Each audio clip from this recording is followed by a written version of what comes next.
Welcome to the stream, everyone. My name is Brian Craig. This is where MAGA comes to talk. We are going to be live on the air in seconds, and I'm going to start today talking about Comey and this just insane interview that Comey did on MSNBC. But we got a lot of other things we're going to cover as well because a lot has happened. I mean, this is one of the biggest news days ever. I am at the radio station today, yes. 977-9445.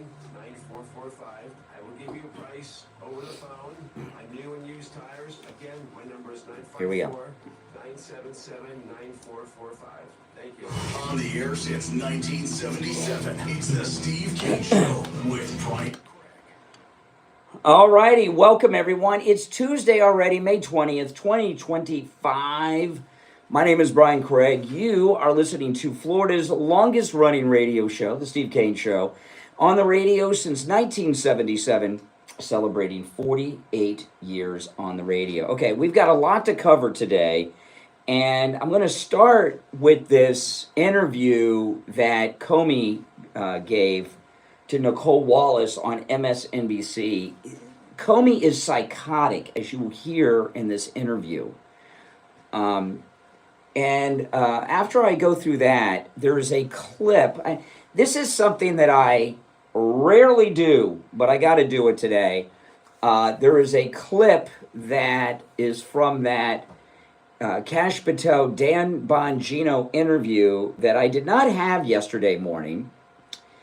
And I did, when I was watching the interview over the weekend, I was so outraged and I was griping to my wife about it. I couldn't believe it. I was saying there was something that was said that I missed. And I came across this yesterday, and I'm going to play it for you in just a bit. You will not want to miss this. And by the way, this isn't some tease to get you to hold. There was a guy on the, I don't know if he's on the air anymore. Does anyone remember Todd Schnitt? Todd Schnitt? Last I heard, he was on the air in New York City, but he used to be on in Tampa and Miami. Todd Schnitt. That goes way back. In fact, he was on the air so long ago, Glenn Beck used to fill in for him. They worked at the same local station in Tampa before Glenn Beck went national. And Todd Schnitt, all he did his entire show was tease you about something he was going to get to. And if he got to it, it was the last 60 seconds of the last moments of his show. And I used to hate that.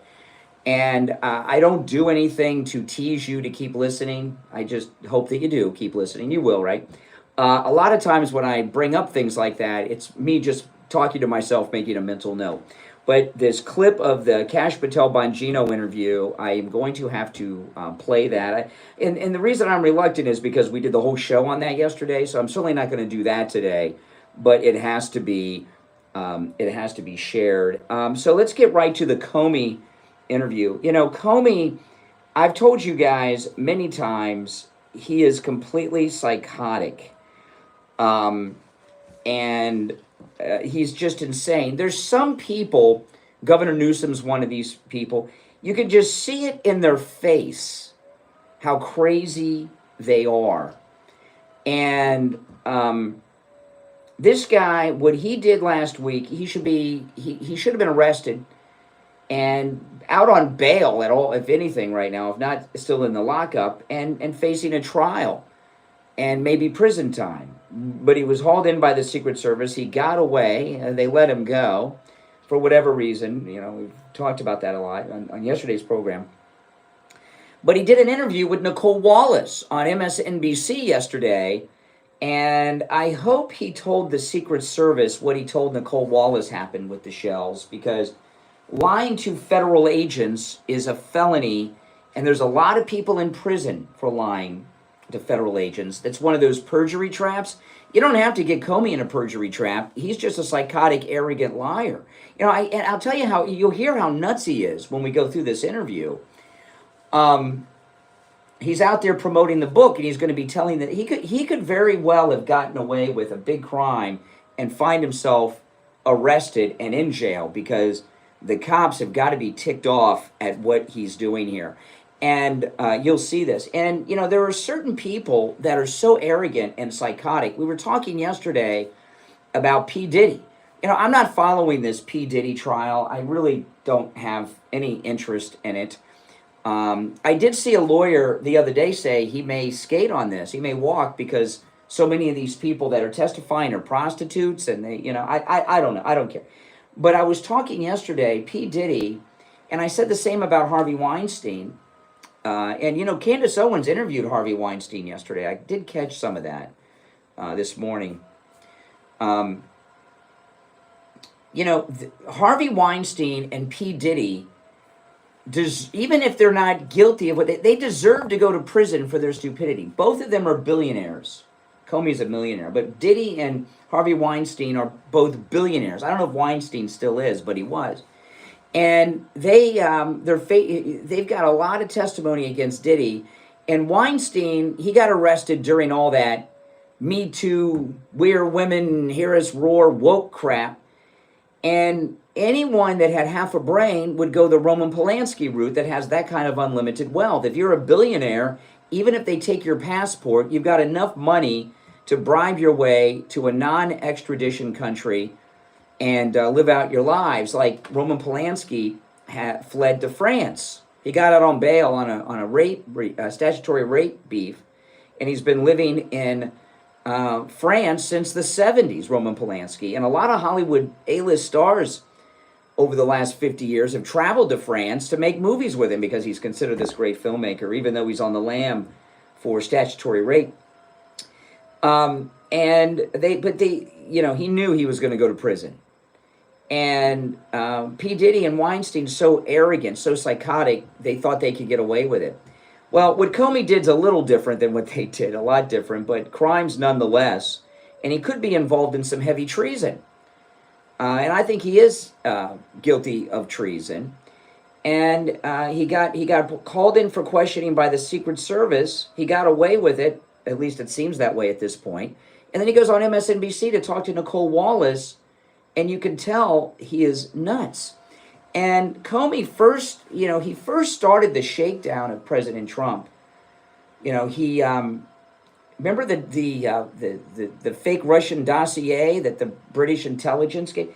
Now remember how that happened? Christopher Steele got the Hillary Clinton British intelligence dossier, gave it to John McCain. John McCain gave it to Comey. And crazy Comey, I call him J. Edgar Comey a lot, you know, from J. Edgar Hoover, J. Edgar Comey. But I kind of like crazy Comey too. I guess I'll alternate between the two. But Comey, so Hillary commissioned the dossier. British intelligence put it together. Don't buy this crap that Christopher Steele was not with British intelligence still. He probably still is. British intelligence made up this dossier. Christopher Steele got a hold of John McCain, met him in a park in D.C. and gave the dossier to John McCain. John McCain gave it to Comey. And then Comey, when President Trump was president-elect the first time, went to Trump Tower. Remember that? They would have the stationary camera in the lobby in front of the elevator in Trump Tower in New York, and you'd see everybody walk by and walk out. Comey went in with the dossier, threw it down on President Trump's desk, and said, we can either investigate this or it can disappear, which meant if you play ball with us in the deep state, you'll never hear about this again. Trump said, get out of here. You're not going to shake me down. And then next thing you know, we got the Robert Mueller investigation based on this fictitious Russian dossier. So Comey was involved in treason at that point. In fact, that may even be some sort of insurrection. What's the statute of limitations on bribing a president-elect? What is that statute of limitations? And is it also treason? I don't know. So he's a bad guy. He's totally nuts. He's a very bad guy. And you'll hear in this interview, which I'll play after the break, because I want to be able to play it uninterrupted. So we'll do it after the break. Also, I came in this morning at the radio station, and one of our listeners, Christy in Kansas, sent me an incredible gift. Christy in Kansas, it is a Trump watch. And it's a pretty cool watch. I'm very excited about this, you know, so it was very nice. Thank you, Christy in Kansas, for the Trump watch. It's a very nice watch. And if you watch me on YouTube, I'll show it to everybody in a little bit. So we'll take our first break. When we get back, I'll share the Nicole Wallace interview with Comey. And you can let me know, is this guy nuts? I think he's completely nuts. My name is Brian Craig. You're listening to The Steve Kane Show. Our number is toll-free, no matter where you're listening, 1-888-465-2631, 1-888-465-2631. We'll be right back. Don't sit on the sidelines.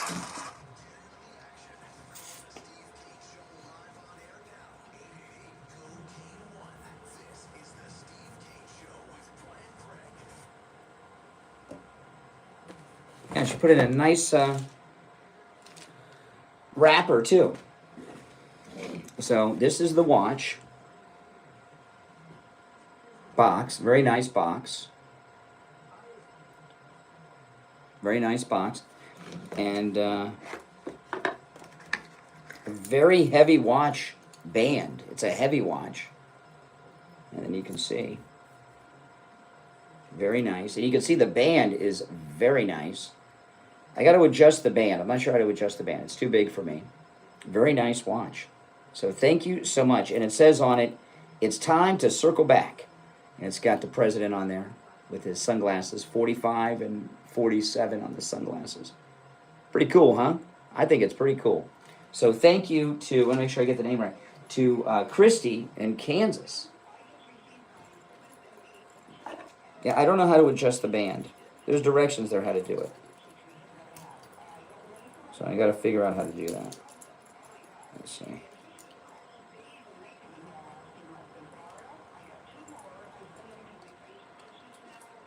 Yeah, it's a little too big, so I got to figure out how to adjust. I'm sure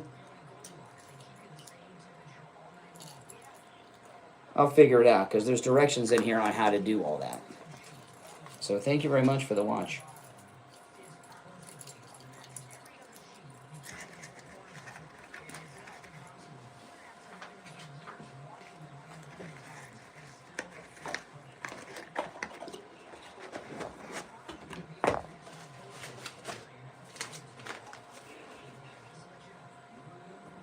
She loves her MyPillow sheets. Order yours right now at a huge discount. Use our promo code KANE, K-A-N-E, at checkout at mypillow.com. Now,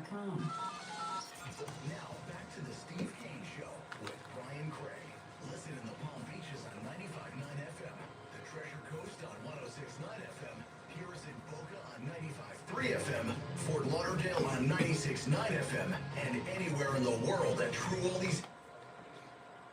All right, welcome back, one and all. I'm Brian Craig. You're listening to Florida's longest-running radio show, The Steve Kane Show, on the radio since 1977, celebrating 48 years on the radio. Isn't that crazy? I know. We'll hit that half-century mark, and then we'll have a party. Now, it is hurricane season, and part of hurricane prep is making sure you have your roof in order. I am like so prepped for hurricanes. I have a generator, a gasoline generator. I have a whole bunch of 5-gallon jugs. I just got something I've never had before. I got a pocket television, a Casio pocket television from 1980 something on eBay for $10, and it works. So I can get the TV weather for my TV. I've got new batteries for my radio that I got. I do all the hurricane prep, and part of that hurricane prep is making sure that any leaks in your roof are repaired. And that's where Tom Laporta comes in from Laporta Roofing. The thing about a roof leak, if you've got a wet spot on your ceiling, you've got a leak in your roof. And from my experience, you got that leak on your ceiling, and it's the size of a coin, a nickel, a quarter. The actual hole is much bigger than you think because it's got to come through everything in the roof. Then you've got your insulation in the attic, and then it's got to go through that. You'd be surprised how big and how much rot there may be in your roof when you just have that wet spot on your ceiling. Call Tom Laporta at Laporta Roofing. He'll take care of it for you. He covers both the east and west coast of Florida and everywhere in between.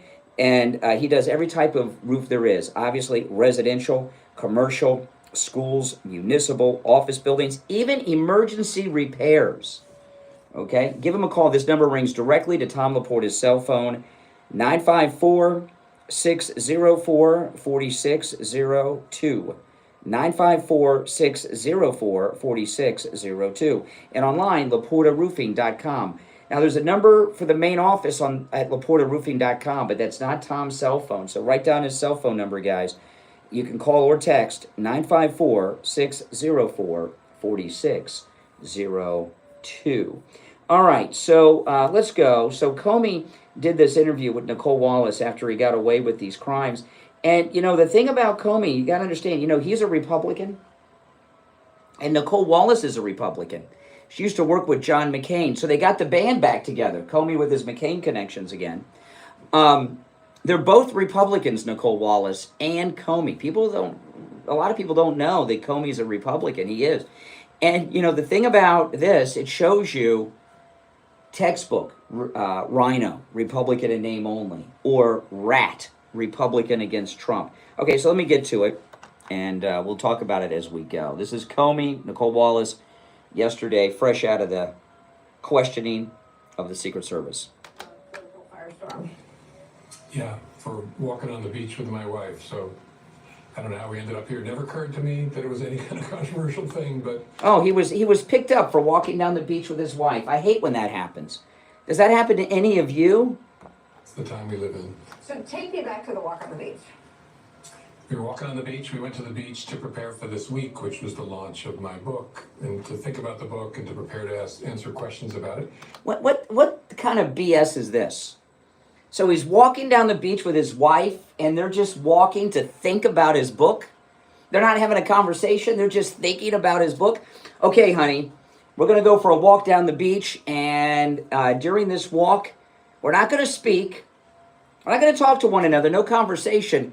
Both of us are just going to walk down the beach and think about my book. Oh, my goodness. I hope he told all these lies to the federal agents from the United States Secret Service. And that's felony. It's a felony to lie to federal agents. That's the time we live in. So take me back to the walk on the beach. We were walking on the beach. We went to the beach to prepare for this week, which was the launch of my book, and to think about the book and to prepare to answer questions about it. And we were walking back towards the road, and we saw in the sand someone had arranged shells with numbers. And Patrice, my wife, said, "Why would someone put an address in the sand?" And I said, "I don't know." And we stood over it, and I said, I think it's some kind of political message. Now, if this guy is so full of it, you would think, a former director of the FBI would be a little more sophisticated than to go out and tell lies. So he didn't know what it meant. He never heard 86, never knew, but he knew it was. But he knew it was a political message. Why would that even occur to him? Back towards the road, and we saw in the sand someone had arranged shells with numbers. And Patrice, my wife, said, "Why would someone put an address in the sand?" And I said, "I don't know." And we stood over it, and I said, I think it's some kind of political message. And she said, 86, when I was a server, she did a lot of work in restaurants, meant to remove an item from the menu when you ran out of ingredients. And I said, well, to me, as a kid, it always meant to leave a place, to ditch a place. I said, that's what... To leave a place? We're going to 86 this place? That's not ditch. First, Comey's not that much older than me. He's got to... I hope he's older than me, but he's got to be older than me. But not 10 years, maybe. Ditch, from my generation and Comey's generation, was to skip school. You're ditching school. And you didn't 86 a place. You could ditch a place. You could take off and ditch a place, no doubt about it. But I've never heard anyone say, we're going to 86. My friends and I in high school sitting around TGI Fridays, okay, or at an arcade saying, let's 86 this place. People would be like, what? What are you trying to get us around? 86 would mean trash the place, destroy the place. 86 that never meant leave or ditch a place. But, whatever. I was a server. She did a lot of work in restaurants, meant to remove an item from the menu when you ran out of ingredients. And I said, well, to me, as a kid, it always meant to leave a place, to ditch a place. I said, that's really clever. So then she said, you should take a picture of that. And I did. And I posted it on my Instagram account and thought nothing more of it until I heard through her that people were saying it was some sort of a call for assassination, which is crazy. But I took it down. Even if I think it's crazy, I don't want to be associated with violence of any kind. And then what happened? I got a call from the Secret Service that night asking if I would speak to them about it. Of course. I admire the Secret Service, they're pros. I spoke to them on the phone. Then they asked the next day when I got home, would I be willing to come in and meet them in person at the Washington field office, which again, I did, and they were pros again. Between posting the picture Ugh. from the Secret Service, did you have any sort of gut check of like, well, they've audited me in an extraordinary way. I was under investigation for years after he fired me. Like, you know, did you have any regret about posting the picture? Well, I regret the distraction and the controversy around it. But again, it's hard to have regret about something that, even in hindsight, looks to me to be totally innocent for the reasons you said. But yeah, I didn't have a gut check. In the Trump era, I've been investigated a lot, audited a lot, and so it's not my first rodeo. I'm in some strange way the relationship he can't get over. Maybe because I've lived a happy, productive life since leaving. Oh my God! Yes, his life is so happy. You know, when he was fired by President Trump, it was in a very humiliating way. If you remember, Comey was in California speaking to a group, and while he was speaking to the group, it came out in the news that Comey had been fired. He was on stage speaking and was no longer the director of the FBI, and he didn't know it. And I remember it was a national story. I remember watching on the news, they had a helicopter. You know, in California, I don't know if it was LA, I can't remember where, but they had a local news helicopter that followed Comey's car from wherever he was speaking to the airport, and he had to fly back to Washington. No longer, it was humiliating. And because he was no longer the director of the FBI, they took his gun and badge away from him out there in California before he got on that plane. It was humiliating for him, you know. So this whole thing about his full life, you know, Trump is to Comey what Moby Dick was to Captain Ahab. That's exactly it. So then they go back and forth about his good life and everything. And then they play a couple clips from the news for Comey to respond. This was yesterday on MSNBC. Let me see here. With the position of influence that he has, people who take very seriously what a guy of his stature, his experience, and what the propaganda media has built him up to be, I'm very concerned for the president's life. We've already seen assassination attempts. I'm very concerned for his life. And James Comey, in my view, should be held accountable. And now, of course, this is Tulsi. 9 bars for this. So she's the head. She sits atop all of the intelligence agencies in this country. And I wonder what you thought and what you think people around the world thought when they saw that. I hope people know enough about that particular person that they understand where it's coming from. Really? What about Tulsi Gabbard are you referencing, Comey? I'd like to know. Do people know about this type of person? What type of person is she? What do you mean by that? Says something a Hawaiian? What does he mean? Depressing about the leadership of our current administration. And I just shrug because that's ridiculous. Does it make you scared? No. No, because you're psychotic, because he's crazy. My first rodeo, I would hate something like this, or the audit, or all the investigations to happen to someone who doesn't have my experience, because I look at it and I think there's another one of those. But when it's one of the real problems we have in this country right now is the use of the president's power aiming at individuals. Oh, really? Like when they broke into Trump's home and ransacked it here at Mar-a-Lago? When they arrested Trump multiple times on fake charges? When they did a mugshot of him in Fulton County? Or what about the time that the Never-Trumpers shot him in Butler? But the problem's Trump. The problem's Trump, Comey says. And this goes right back to that he is part of that Lawfare committee against President Trump. Who don't have my background or experience, like a Chris Krebs or any others that have been targeted, law firms being targeted. This is a real problem that people should not look past. Yeah, but shooting Trump, breaking into his home, come on. To me, and I hope to everybody else, it's just a distraction that goes away in a weekend, but there's something much more important going on here. Yeah, the promotion of your book, right? Of power to aim at individuals eroding the rule of law. Okay, now the reason I played this, the power of individuals eroding the rule of law. Now, I was telling you guys, well, let me take a break. I was reprimanded for not taking my breaks on time the other day, which I understand. That's one of my biggest problems.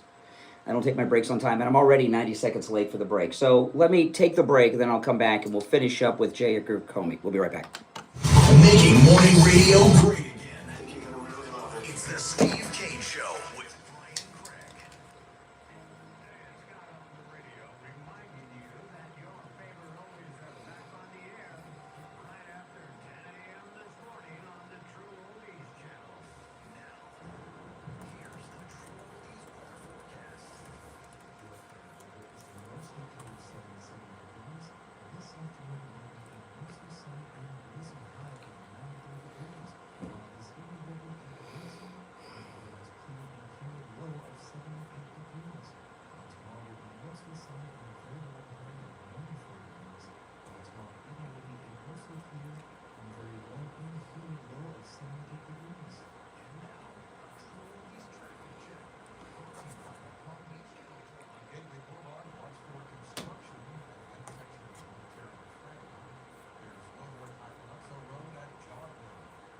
Something on the roads, all the traffic down to 50 feet where west Traffic, a service of the Palm Beach Kennel Club. PBKC is your entertainment destination.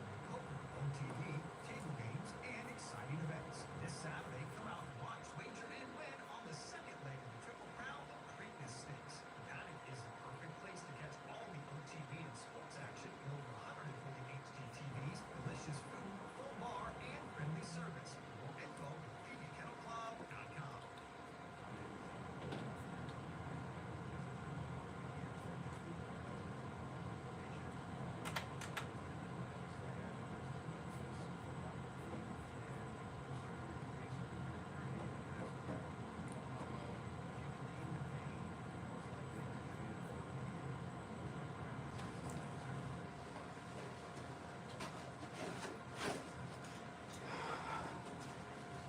Mike, Joe's supposed to come in today.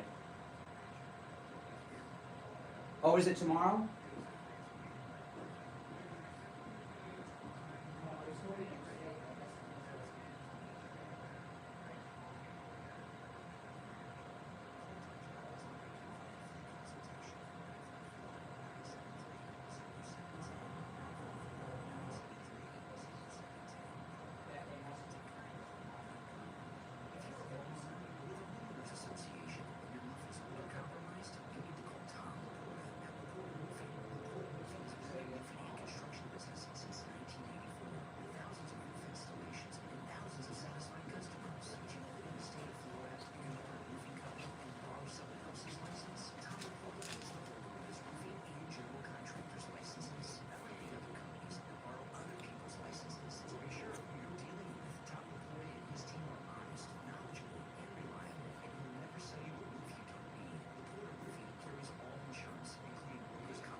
Type of roofing job too. Residential roofing, HOAs, condominiums, and churches. If it's roofing, Laporta Roofing can do it. So call Tom Laporta on his cell phone, 954-604-4602. Or connect online at laportaroofing.com. That number again is 954-604-4602. Laporta Roofing, the go-to roofing company you can trust. Now, back to the Steve Kane Show with Brian Craig, celebrating 48 years on the air. All right, we're back. Call us on hold, stand by. I want to finish with this. And there's a reason why I'm playing this Comey bit. I'm going to rewind it just a few seconds so I can explain. Well, I would play it anyway, other than this one particular thing, because he's crazy. he just got away with something and he's out there talking like an idiot. But let me rewind it and then play the end of it. Well, the end of what I'm going to play, at least for now. I have my experience because I look at it and I think there's another one of those. But when it's one of the real problems we have in this country right now is the use of the president's power aiming at individuals who don't have my background or experience, like a Chris Krebs or any others that have been targeted. Law firms being targeted. This is a real problem that people should not look past. My thing, to me, and I hope to everybody else, is just a distraction that goes away in a weekend, but there's something much more important going on here. The use of power to aim at individuals eroding the rule of law. Okay, now that's why I played it. He's accusing Trump of lawfare. Okay, what a joke. Remember, rules for radicals. The liberal Bible is rules for radicals. And I remember when Obama first became president, it was the first time I'd heard of rules for radicals, and I went we still had bookstores. That's how long ago Obama was president. We still had physical bookstores. I went to Borders Books in Boca, and they had copies. I bought it. And I read Rules for Radicals. It was been a long time. That was like 17 years ago, 15, 16 years ago. But what I remember most about it in Rules for Radicals, it said, accuse your opponent of doing what you're doing. Right? It's gaslighting. Accuse your opponent of doing what you're doing. Comey's accusing President Trump of doing what they're doing. Lawfare. He said targeting an individual. Okay, and misusing the office to do that. And over the weekend, I was talking about something that a lot of you agreed with me on, but a lot of you told me I was nuts, which is fine. It's okay. I've been called worse. But what I theorized, which now has been proven factual by Comey's interview with Nicole Wallace here, is I called it the Comey plot. And I was talking about how Comey may have wanted to get arrested and what effect that would have. Trump has his mandate. The big, beautiful bill is about to pass. We're going to get everything. He's going to end this war in Europe with Russia and Ukraine. It's what's going on is amazing. It's the golden age of America, right? And if Comey would have been arrested, it would have shut the government down. They would accuse Trump. I talked about this on Saturday morning. If you guys don't follow me on YouTube, you should. Brian Craig Show on YouTube. I'm always doing things on YouTube, and I was Saturday morning talking to you all about this on a live stream on YouTube. And what I said is that if Comey had been arrested, that's why I call it the Comey plot, Washington would have shut down, right? The Democrats would have shut down both houses of Congress. The media would call a national crisis. They would have declared it lawfare and everything else. And it was an attempt to shut down the mandate and stop Trump in his tracks. And a lot of it was stupid and short-sighted, and it didn't work, but a lot of it had to do with the fact that USAID got shut down, and, who's going to buy Comey's book? USAID was buying a lot of these Washington people's books that no one cared about. When these political books come out, like somebody asked me the other day, you going to buy Jake Tapper's book? I said, no. I said, whatever is important and it's going to be reported online and in the news, I'll just get it from that. I don't need to buy the book and read that crap. Same thing goes for Comey's book. But USAID would buy these people's books. Now they're not out there to do it. They have to really sell them, which I don't know if they can do. But when Comey just accused Trump of lawfare, that confirms that my theory was very accurate, that it was an attempt to stop the Trump presidency in its tracks. And I had said maybe they made a decision, the president made a decision, because remember, Kristi Noem's in charge of the Secret Service, they're under Homeland Security. Maybe President Trump made the decision not to arrest Comey because of just that. And if that's the case, do you think Trump made the right decision? Trump always makes the right decision. So, of course, I'm going to go along with what the president does. All right. We'll take some of these calls. Our number is toll-free, 1-888-465-2631, 1-888-465-2631, a toll-free call no matter where you're listening. You're on the air. What's your name? Where are you calling from? You're on the air. Once, twice. Yes, you just made it. Yes. Oh, okay, cool. So I have a question. Oh, yes. Do you believe in the Constitution? Well, do I believe in it? You mean, yes, it does exist. I've seen it on display at the National Archives. Yes, I do believe the Constitution exists. Do you mean, do I support and uphold the Constitution and believe it should be followed? Yeah. Yes. Then why do you support somebody who says that they don't know if they have to? Who is not supporting the Constitution? Well, Trump said he doesn't have, or he doesn't know if he has to uphold the Constitution. No, he said he doesn't know if he has to follow and uphold these federal judges who think they're little presidents. No, you can look at the video. Well, what is he? What has he done that violates the Constitution? Clause. Which is what? What is that?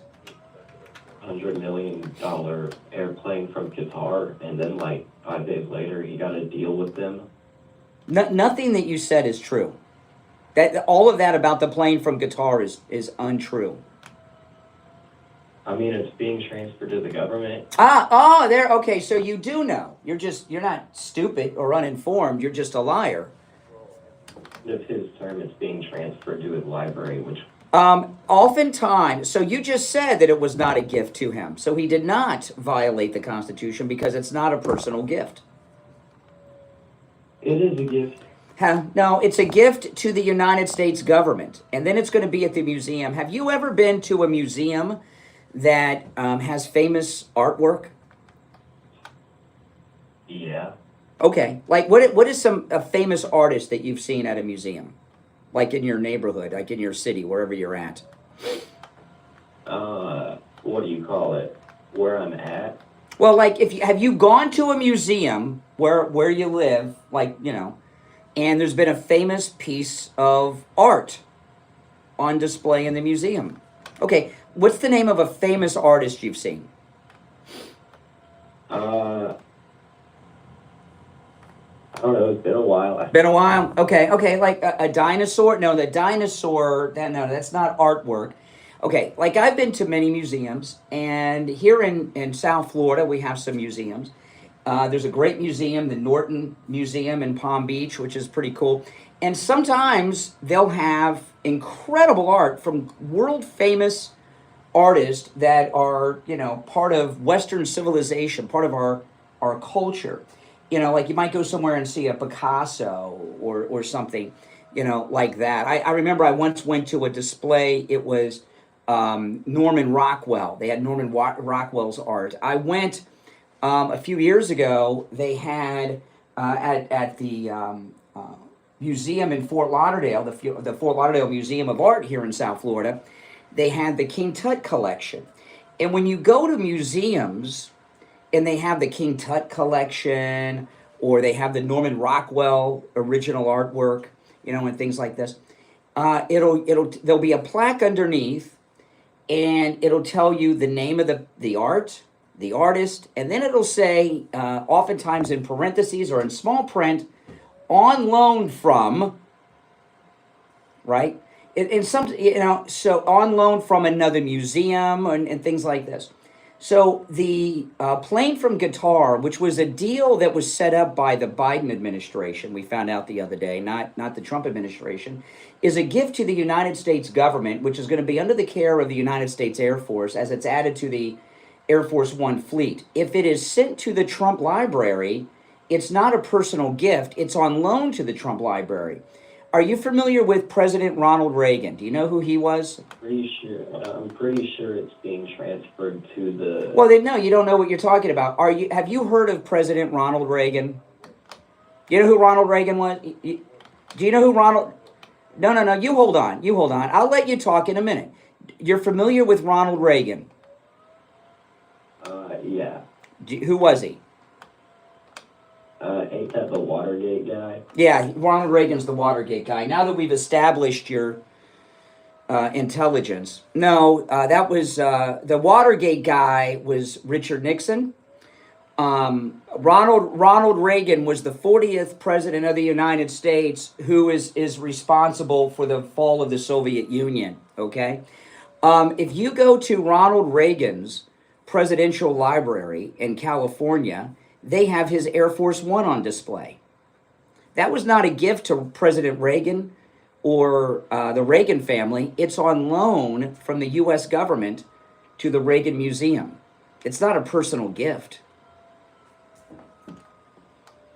Well, then why wouldn't it be transferred to any other museum?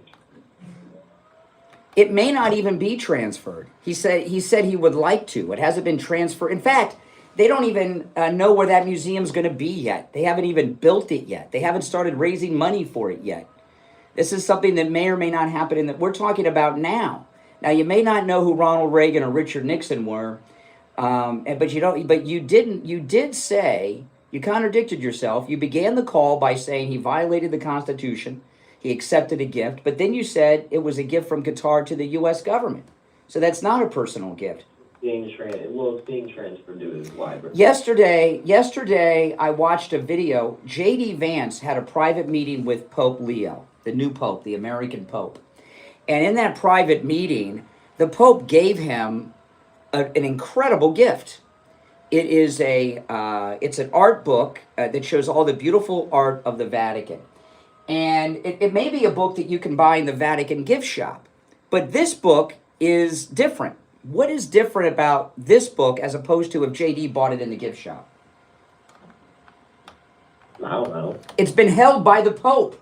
And the first American Pope, who is a historical figure on top of being Pope because he's the American Pope, he gave it as a gift to J.D. Vance.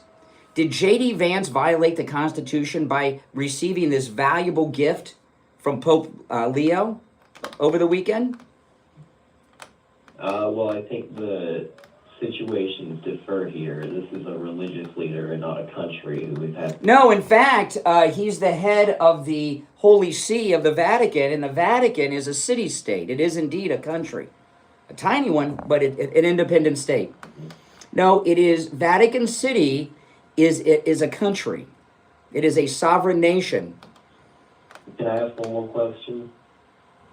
Oh, this one should be good, yes. Yeah, so how do you feel about Donald Trump selling Dogecoin? And also, wouldn't that also be using the presidential spot to make more money? Well, President Trump has his own crypto. Dogecoin is Elon Musk's, thing that he was in a few years ago. Yeah, I meant the Trump. So what do I think about President Trump making money? I'm not opposed to people making money, which I imagine is something you don't do, because typically people that have problems with people making money are losers that don't have any money. Oh, no, I'm fine. You're fine? Mommy and daddy pay all your bills? No, I work myself. Oh, what do you do for a living? I'm a business owner. I have a talent buying company. A talent buying company? You buy talent? I pay bands and solo artists to come perform in my city. Uh-huh. And I make money off the ticket sales. You make money off the ticket sales. Well, then you should be a big fan of Donald Trump, because he's about to cut your taxes. I mean, I like helping people, so I pay my taxes. You like helping people? So your business, you don't make profit on your business. You just break even. You want to help people. You don't want to make any profit. So you just let the bands keep all the money? No, I pay my artists well. Your artist? Money. Yeah. Oh, but how do you help people? I pay bands more than what other talent buyers. Oh, you pay the bands more, and you pay your tax. Well, we all pay our taxes, but when you do your taxes, do you take zero deductions, or do you take deductions? You don't take any deductions on your taxes. You do not take any deductions on your taxes. Nobody believes that. Nobody believes that. You take no deductions on your taxes? Okay, listen, I appreciate the call, all right? But you should read some American history and government books so that you know who and what you're talking about. Take care. Does anyone believe that that guy takes 0 deductions on his taxes? And by the way, I don't believe, I could have gotten into the bands and all that and broken that down, but I got like a full board of calls here, and I'm late for the break. But I didn't want to go down that road with him too long. But do you guys think he's a band manager that's managing multiple bands? I don't think so. He's a music band traveling producer. This is another one of those, I call them, it's a new term I coined a few weeks back, cosplay callers. Cosplay callers. Callers who have these fantasy lives and they try to pass it off to me and you and the audience that they have this glamorous life of managing bands. All right, callers on hold, you hang in there. I'm Brian Craig. It's the Steve Kane Show. We'll be right back. The cold, hard truth. Delivered morning 6 to 9 right here on The Steve Kane Show. What's your name? Where are you calling from? Hi, Brian. This is Donna from Jupiter. I'm calling to share my great experience with Jupiter Joe. My husband and I started listening to you a few years ago, and that's when we learned about Jupiter Joe Thomas. We're seniors with no pension and collect Social Security. All our investments were in stocks and IRAs until we heard about Jupiter. Yeah, he's supposed to be back regular schedule this week. So we got in touch with Today's him, and the he went 18th above and day. Yeah, beyond. I wish I would have known. No, it was originally the Tuesdays, and then last week we talked about maybe changing days, and they didn't tell me. Yeah, I just, when I looked at the email, I thought the same, and then Yeah. it's, yesterday was last week was a Tuesday, today's, Okay. it's Tuesday, Wednesday, Tuesday. Oh, it doesn't matter to me. It doesn't matter. It's fine. Yeah. Want me to send you? No. That's fine. So it's Wednesday next week, Thursday the week after. Or I mean, sorry. Yeah. Is that what you said? Tuesday next week and Thursday. Okay. So Tuesday, I want to Wednesday, thank you for your Tuesday, kind Thursday. words It might switch up for again Jupiter next Joe Thomas. If you want to call Joe Thomas, I'm going to give you his number. It's a no-charge consultation, which you can take advantage of no matter where you're located. 561-743-0999. 561-743-0999. If you're on hold, hang in there. And online at jupiterjoe.com. Do you suffer from neuropathy? I did until I went to Lighthouse Medical Center in Pompano.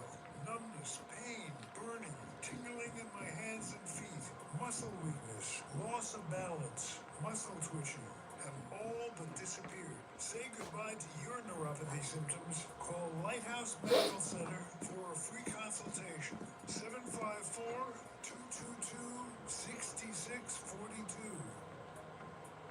When it comes to dental work, there's no one better than Dr. Gupta at Brighton Dental. But don't just take my word for it. This is Richie the bus driver. He called in on the air to share his experience with Dr. Gupta. You're on the air. What's your name? Where are you calling from? Yeah, this is Richie, Dr. Gupta. I go 139 miles to this guy. I had a broken tooth, fixed it. It was supposed to be temporary. It lasted 2 years. He put dentures in my mouth that are a lot cheaper than anybody else. And he's excellent and no pain. I recommend this guy. To me, he's the best ever. So I want to get that out of the way. Listen to Richie the bus driver. Go see Dr. Gupta at Brighton Dental. 954-922-4633. 954-922-4633. We take on the social justice warriors for breakfast. Now the Steve Kane Show is on. All righty, welcome back, one and all. Callers on hold, stand by. It's the Steve Kane Show. I'm Brian Craig. Now, of course, I want to remind you guys about Mike Lindell and My Pillow. Oh, man. You know, every morning I wake up on a My Pillow mattress. I also have the My Pillow mattress topper because I had the mattress topper with my old mattress before I got the My Pillow mattress, and we just kept it on. My head's on the My Pillows. I'm sleeping under the My Pillow sheets. I get out of bed, I get in the shower, I get out of the shower, I dry off with the My Pillow towel. And, you know, I was talking to Mike Lindell once, and I said, you know, I live in a My Pillow household. And he says, what, you know, he's like, what does that mean? And I went through all the stuff I got, and he's like, oh, wow, that's, yeah, you do. He said, I think you might have more My Pillow products in your house than I have in mine. Well, I don't know about that. But let me tell you something. You know, this great MAGA guy, Mike Lindell, makes incredible products, you know, and everything at mypillow.com is so well made. And some of these products I've had for 10 years or more. I can't tell the pillow I bought 10 years ago and the one that I just bought a couple of months ago. I have the MyPillow pet beds. These pet beds have survived some of my pets who have died, and you can't tell the most recent MyPillow pet bed from the original one I got many years ago because they're 100% machine washable. But everything Mike Lindell makes is high quality and lasts. Same goes for the towels. Everything I have from Mike Lindell, everything is just so well made. And you can use our promo code Kane at checkout, Kane, on all the specials at mypillow.com. Not just the ones that I talk about, but there's incredible deals going on right now. And if you're shopping for Dad, get him a MyPillow. They're just $17.98 with our promo code Kane at checkout, Kane. I've been telling you the MyPillow slippers are $90 off. The MyPillow towel sets just $39.98. And there's also beach towels. I don't have the MyPillow beach towels. I think I'm going to order those. They come individually, and they're 50% off. The MyPillow beach towels. So, but there's a lot of great things to buy there, including the mattresses and the mattress toppers. Huge savings site-wide. And again, you can use our promo code Kane at checkout, Kane, on everything there. All right, let's go. You're on the air. What's your name? Where are you calling from? Yeah, good morning. This is Richie here. Hey, Richie. Brian, you should have been a lawyer because you can pull stuff out of people involuntarily that are, it's unbelievable. I mean, these people expose themselves. This last caller, he said, the first comment, Trump is violating the Constitution. You know, it's violating the Constitution, every federal judge, because they're not in the Constitution. This was an add-on afterwards. These guys have assumed, like you said, little presidencies all over the country, and they're all Democrats, or they think like a Democrat. In fact, yesterday, President Trump got the Supreme Court to rule in his favor of deporting all the Venezuelans. In some local district federal judge appointed by Obama gave a ruling overruling the Supreme Court. Can you imagine? They overruled the Supreme Court. Yeah, there are a bunch of little presidents running all over the country, Democratic presidents. You know, you said something real quick, and Comey, by the way, he insults your intelligence, man. I mean, you're the head law enforcement guy in this country, and you don't know what 86 means. You're trying to make it like a restaurant. Give me a break. I mean, 86 means you zap them. That's the bottom line. And 47 is obvious. So I think he should have been locked up, and that's my point of view. Here's the other thing. You said the big bill. You mentioned that it's going through. I was very disappointed. I'm not blaming Trump. I'm blaming the Republicans. I'm on a fixed income, and Social Security is a main thing for me. And President Trump wanted no tax on Social Security. They dropped that. It'll be back. It'll be back. It'll be back. You know, it'll be back. And I know it'll be back because Trump promised it. Trump promised it. You know, and you know the thing about, I did not know my mother paid tax on her Social Security. My mother works part-time, like 2 days a week or something. And she's retired, and she was telling me she pays taxes on her Social Security. And I was well, is it worth working? If you're, she likes to keep busy, But, the thing about that is, when there's legislation going through these committees and through the Congress, I have never followed the day-to-days. And the reason is, it's like watching the sausage being made. They have these, what comes out of the committee is not going to be the final bill. It goes through different committees. They talk, they add and take out. Then it goes to the Senate, and they do the same. And then the Senate and the House get together, and they have this thing called reconciliation, where the leaders meet, and then they make more changes to the bill. It goes on forever, and it will be in there before President Trump signs it. Don't worry about it. You do know that you pay tax on your Social Security every time. You're self-employed, I guess, but you still have to get tax Social Security. Oh my goodness! I got to pay. Not only do I pay income taxes, but when you're in business for yourself, you've got to pay your own employment taxes.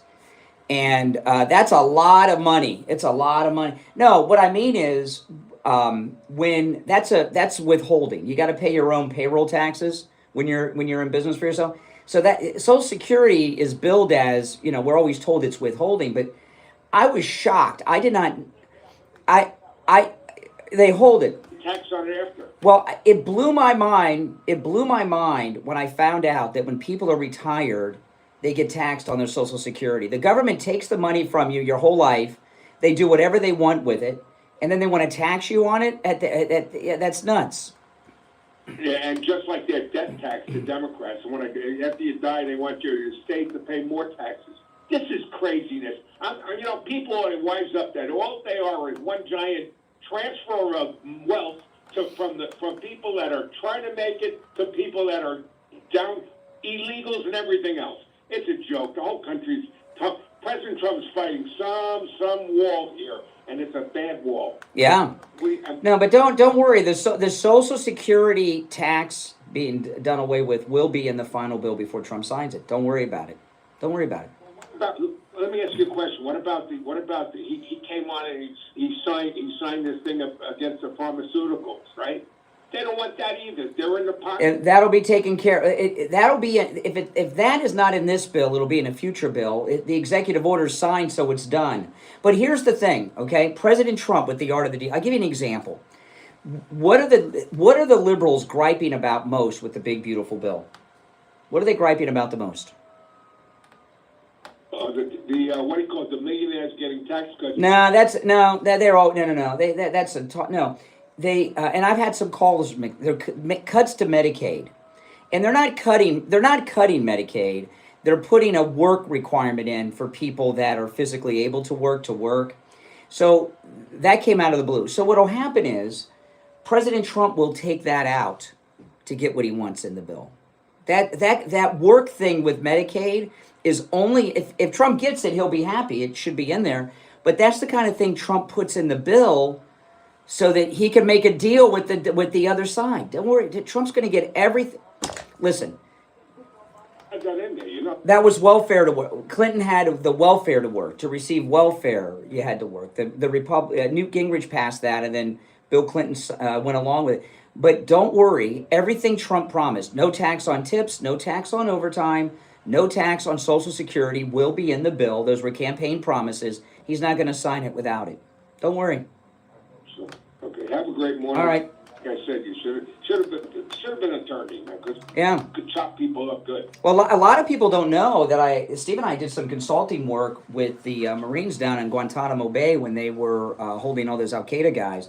They weren't just doing waterboarding. All right, we'll take our break for the top. If you're on hold, hang in there. I'm Brian. It's the Steve Kane Show. Back after this.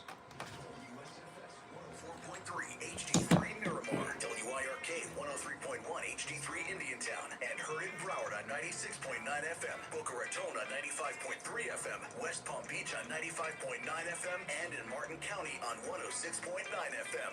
Programming paid for by Vic Canales Media Group.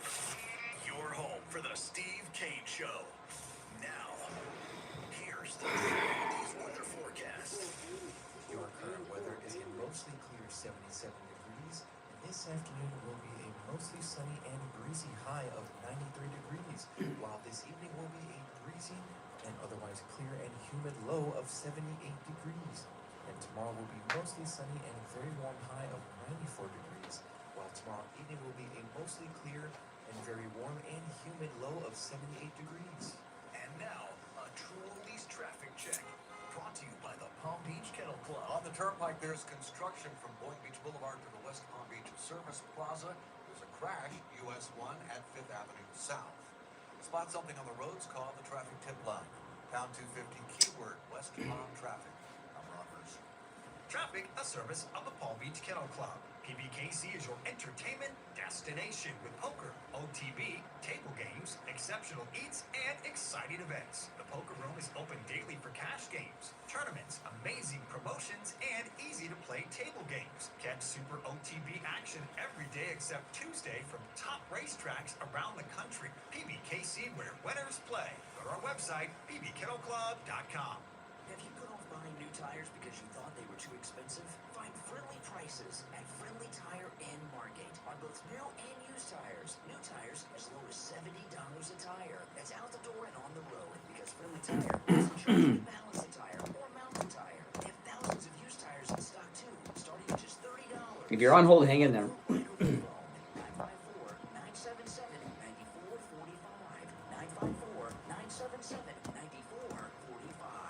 On the air since 1977, it's the Steve Kane Show with Brian. All righty, welcome back. Just to mention, you've heard me talk about I bought tires for my daughter's car a couple years ago from Friendly Tire. I bought her 4 new Firestone tires when she moved to California, and then I shipped my daughter's car to California to her. My daughter just drove. My daughter moved back to Florida, and she moved back to Florida because it was just too expensive. I mean, she filled up her tank at $5.45 a gallon. Can you imagine $5.45 a gallon? Oh my goodness. It was just, it's just too much. So she moved back to Florida, and she wanted to drive across America, and she just drove. And I bought her those tires over 2 years ago, and she drove all over California, let me tell you.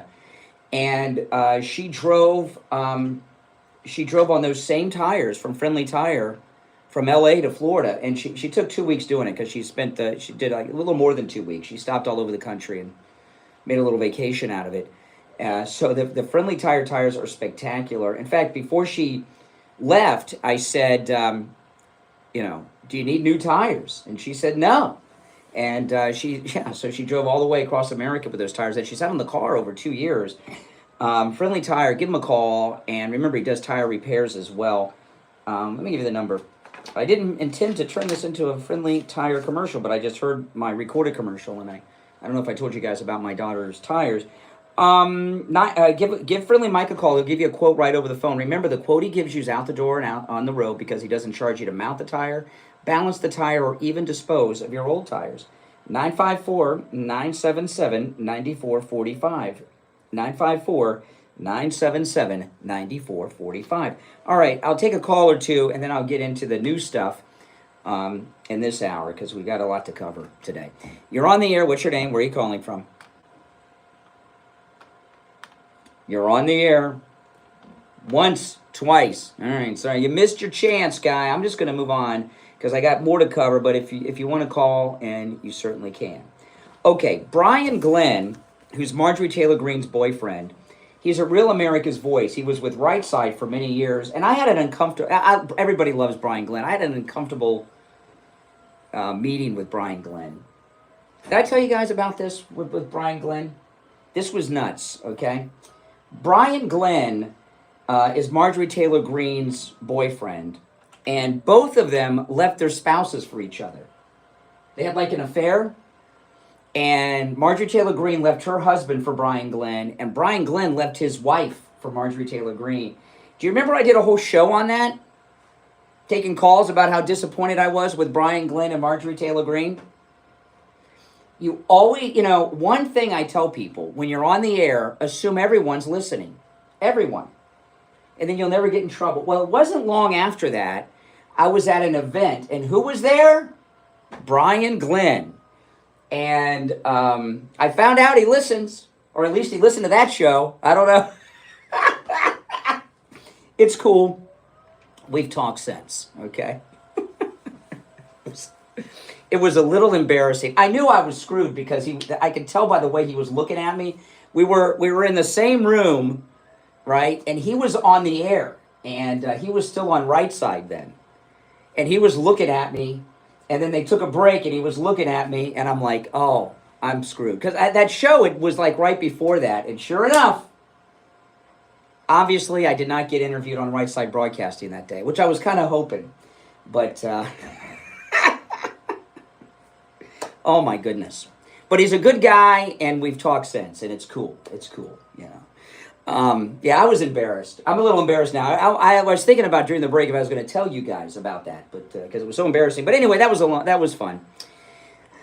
But always assume people's listening. Unless you're Joyce Kalpin, then you assume nobody's listening because you have no listeners. But other than Joyce, always assume everybody's listening. And I tell people that, and they're like, oh, you're such an egomaniac, you think people's... How would I have known, right? That and it worked out so well. After that is when I had Marjorie Taylor Greene on the show. Remember I had Marjorie Taylor Greene on the show, and I was telling her how great she was and everything? It was after that. Okay? And she was there too with Brian when I had that exchange.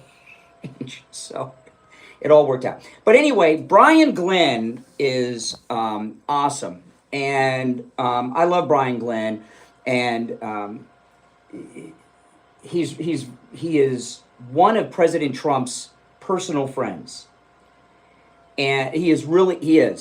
He's one of his personal friends. He's not just Marjorie Taylor Greene's boyfriend. And he's part of the White House press corps with Real America's Voice, and he asks some of the great questions. In fact, he was the one in the White House press conference with the president, J.D. Vance, and Zelensky. Brian Glenn was the one that asked him why he dresses so inappropriately and disrespectful with the clothes. Remember that? And Zelensky lost it. Right.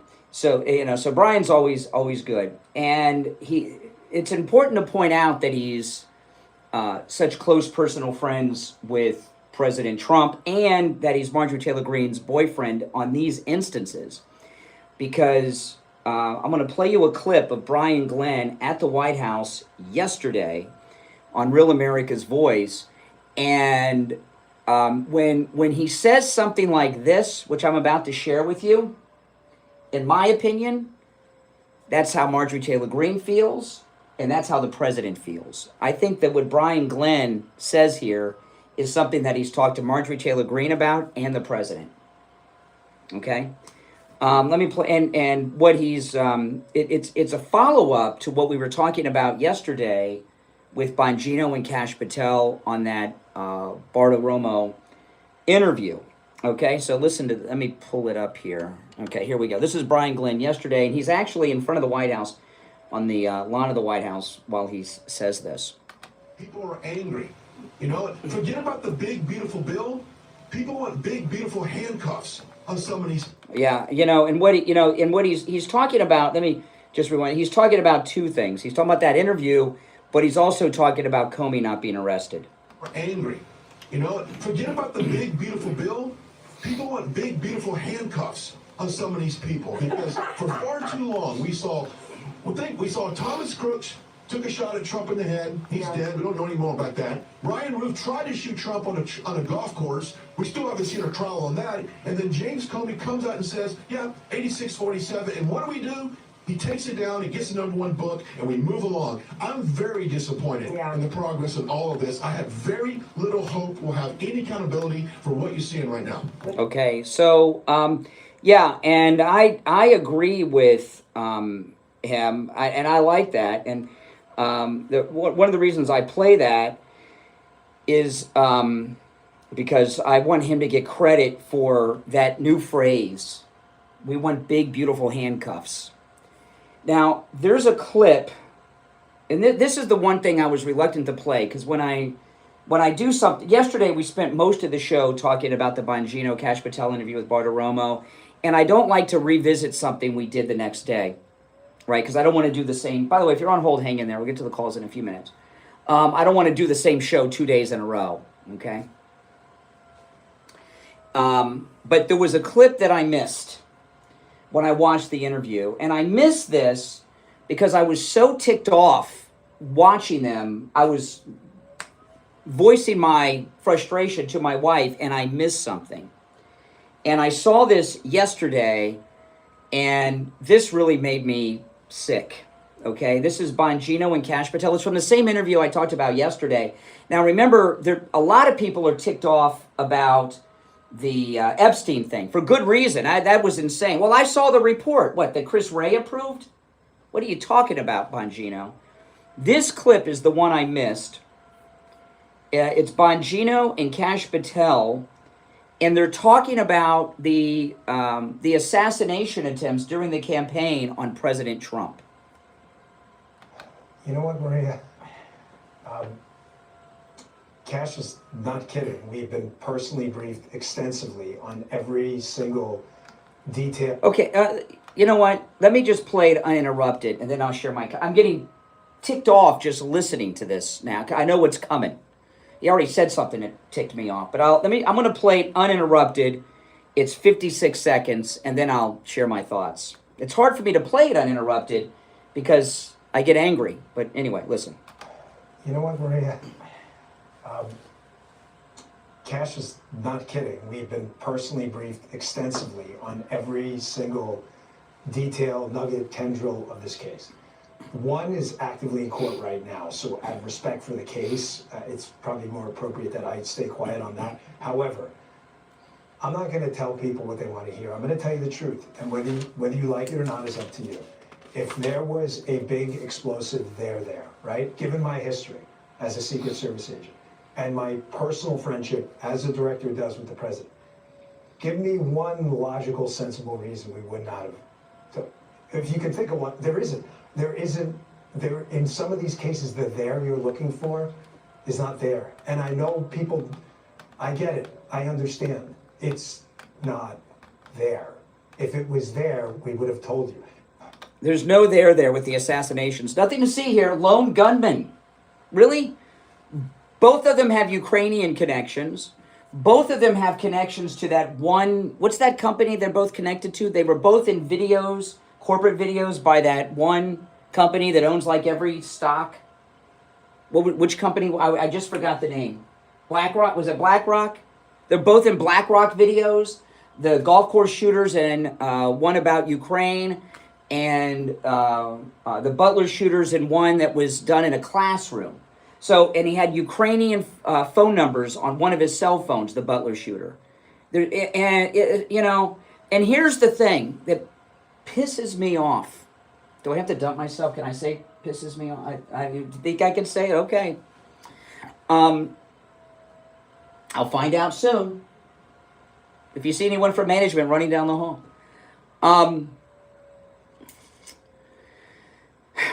This is what ticks me off, okay? When Kash Patel got named as the director, that was an amazing day. When Dan Bongino got named, was named as the deputy director, that was like too good to be true. And what all of us thought in MAGA world was this. Kash Patel was going to be at the office running the joint, and Bongino was going to be out on the streets knocking in doors and putting handcuffs on people. And what do we get? He's sitting in the office next to Kash Patel all day, getting briefed. He was briefed with reports that were done by the Ray FBI. Tom Homan, and I thought he was going to be like Tom Homan. Kristi Noem is higher up than Patel. She's a cabinet secretary. Okay? Kristi Noem and Tom Homan are kicking doors in, literally, of some of the most wanted and most dangerous criminals in our borders. And these two guys are getting briefed and doing nothing? And that's why, what Brian Glenn said is so important. This is Brian Glenn. We're angry. Forget about the big, beautiful bill. People want big, beautiful handcuffs on some of these people. That's right. And Glenn Beck even weighed in on some of this. Now, Glenn Beck, this was yesterday, and this is Glenn Beck. He's actually talking about what Bongino said about Epstein. But it applies to the whole thing. Let me play this. This is Glenn Beck yesterday. And then after the break, I'll go to the phones. Instead of saying, I don't believe it, ask questions. And here's the question I asked myself. To believe Epstein killed himself, what is it I would need to see that could be produced? One. Okay, so he goes, yeah. So he's saying the same thing. Why is Bongino taking these reports from the Ray FBI as the gospel? Take the damn suit off, Bongino, okay? Put on, like, real clothes and go out there with a bunch of handcuffs and zip ties and start arresting people like Tom Homan. Kash Patel and Dan Bongino have been two of the most butch guys on the air for 4 years. They get the job, and they're like girls. All right, if you're on hold, hang in there. We'll be right back.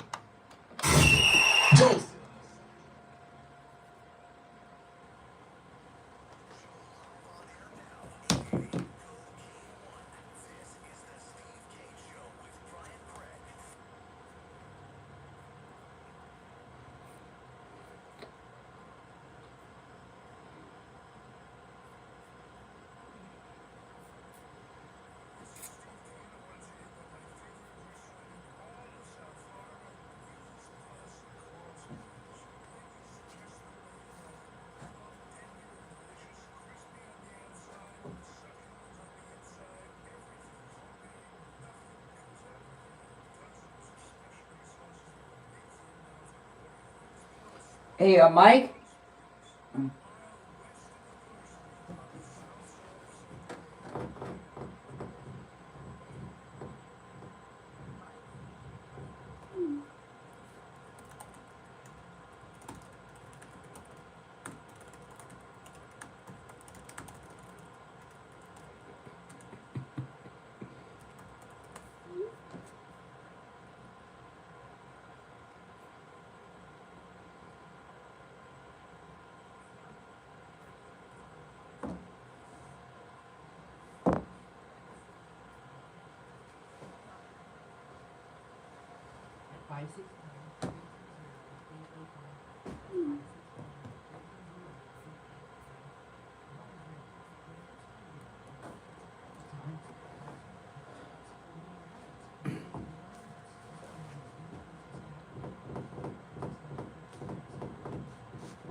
Now, back to the Steve Kane Show with Brian Craig. Listen in the Palm Beaches on 95.9 FM, the Treasure Coast on 106.9 FM, hear us in Boca on 95.3 FM, Fort Lauderdale on 96.9 FM, and anywhere in the world. All righty, we're back. I'm Brian. It's the Steve Kane Show, Florida's longest running radio show. Our number one, 888-465-2631. It's Tuesday. We've covered quite a bit, and I'm going to go back to the phones. You're on the air. What's your name? Where are you calling from? Talking to me? Yes, I am. Oh, good. So I have a question for you. What's your name and where are you calling from? All right. I'm my name's Jacob. I have a question for you. Oh, yes. In this last 10 minutes, you held a point that Marjorie and her boyfriend should have held to their marriage vows, and you said you gave up that the feeling that you should hold a position of being, for the sanctity of marriage and holding to the promises you've made to your spouse. You instantly gave that up. You said when you were in the room with him. Well, I wasn't in the room alone. There were other people there. It wasn't a private thing, but But okay, so you're agreeing that you abandoned the position when you were in front of him. Okay. Fair. No, I didn't say anything like that. I've this year will be my 29th wedding anniversary, and Brian, let me finish my thought, and then you can go back into your prepared statements that you think you've caught me on something. The thing with Brian Glenn is he's very good at what he does. I love his questioning and everything else, but I wouldn't hang out with him. Why do you think I wouldn't hang out with him? Well, no, we're not talking about hanging out. We're talking about. No, excuse me. I'm hosting the show. We're talking about whatever I want to talk about, not what you want to talk about. Why would I not hang out with Brian Glenn? Different reasons. A number of different reasons. Whether it could be locale, whether it could be agreements. No, he's here all the time. No, he is here all the time. I don't hang out with men who cheat on their wives and are unmarried. But you do take their opinions. You accept that they're. Well, we are all sinners. We are all. Are you a Christian? Do you accept Jesus as your Lord and Savior? But I do accept a God. What God is that? What God do you accept? The sun god? What God do you accept? Mother Nature? What God? Zeus, Apollo? No, I don't accept the teachings of a book written by men. I think that there is a primordial force that of a shaping. A primordial force. Oh, okay. Well, if you were a Christian, if I didn't ask for some long treatise on your, I'm not excuse me. I asked a simple question. I did not need to hear your lunacy beyond that, okay? But if you were a Christian, of which I am, you would understand that all of us, including the Pope, are sinners. The Pope's Catholic, not Christian, so. No, I'm Catholic, and Catholics are Christian. I mean, what is it with these uneducated, uninformed millennials and Gen Z people that are calling me today? Catholic is Christianity. Yes, we are Christians. But we're all sinners. Like you, because you denied Jesus. Yes. I never said I denied Jesus, but... I asked if you accept Jesus. Do you believe that Jesus died and rose again or any of that? Do you believe any of that? No, you asked if I was a Christian. That's what you asked. And oh my goodness! You know what this is? Another narcissist. You don't follow. You got your own book. Yeah. Said that. Yeah. Forgot. Okay. All right. Hey, listen. Thank you for the call. Thank you for the call. Maybe I can find somebody a little less narcissistic. Ugh. I don't talk to atheists or deniers of Christ. I really don't. Especially, I do not talk to atheists. I do not. Atheism to me is evil. I've got no use for atheists.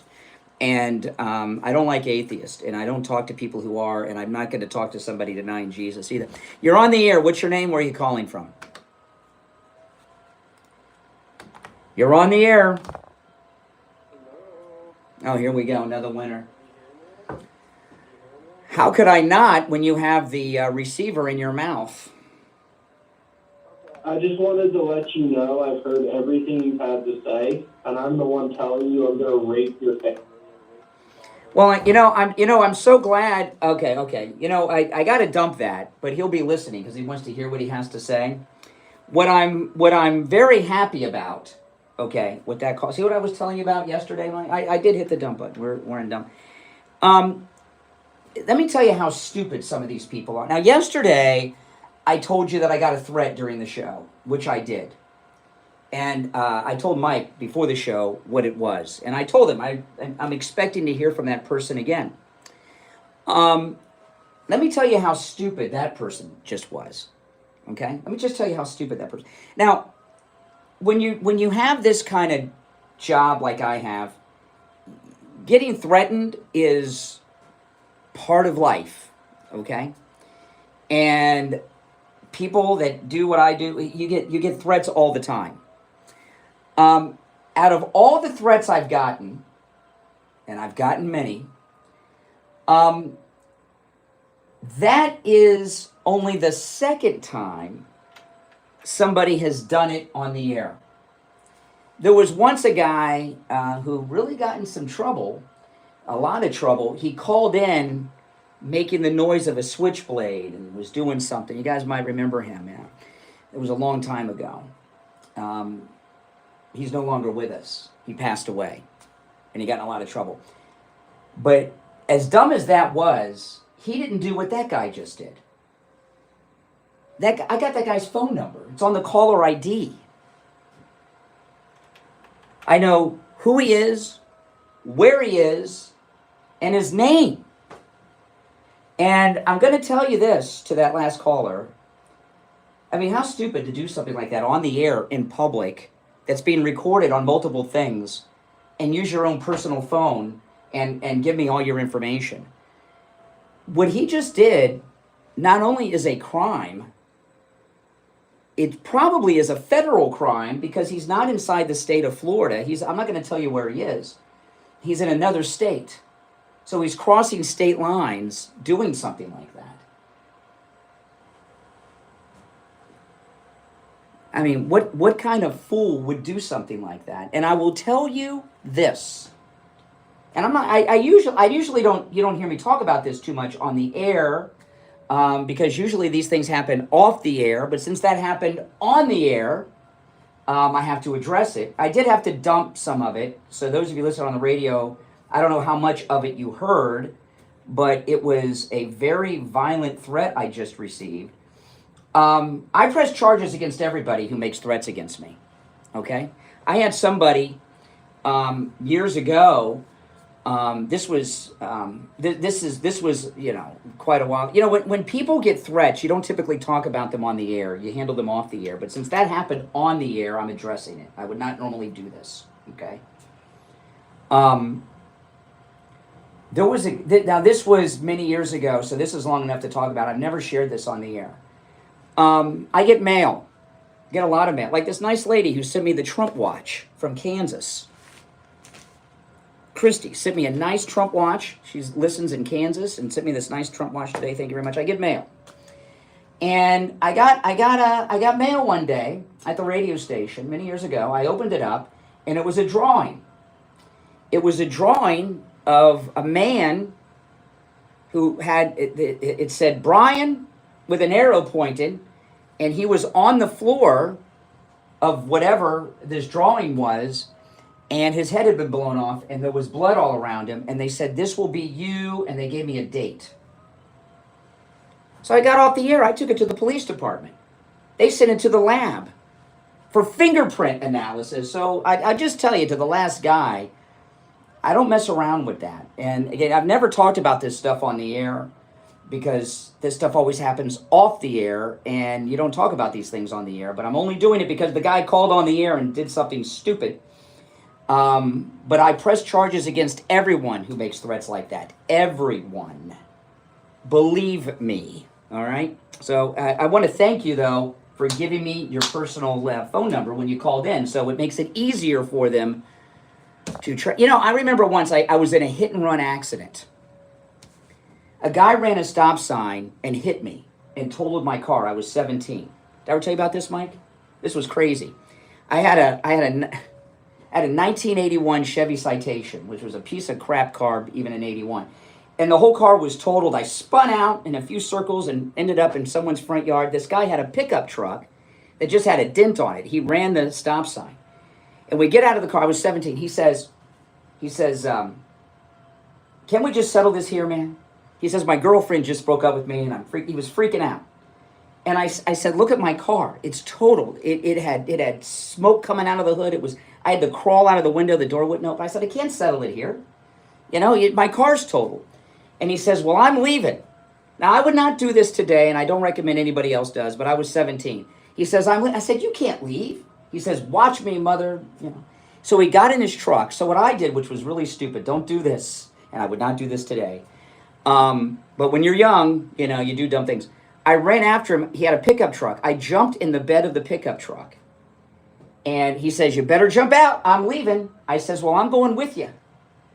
And I walked up to the cab in the pickup truck, and he says, get the blank out of here. I'm leaving. And I said, give me your driver's license, and I'll get out. He handed me his driver's license, and I looked, and it was him. So I jumped out, and he left. Police come. This was I was 17, so this was like 1988. The only people that had cell phones were Donald Trump had a cell phone then. Regular people didn't. So I called the police, and they came there, and I had a partial license plate, and I gave it to them, and I didn't. And the cops are like, oh, we can't find him. And I said, well, I have his driver's license, and he's like, what? And he said, let me see that. So I gave it to the police officer. He said, he gave you his driver's license and then he left the scene of the accident? I said, yeah, I got it right here. He looked at it.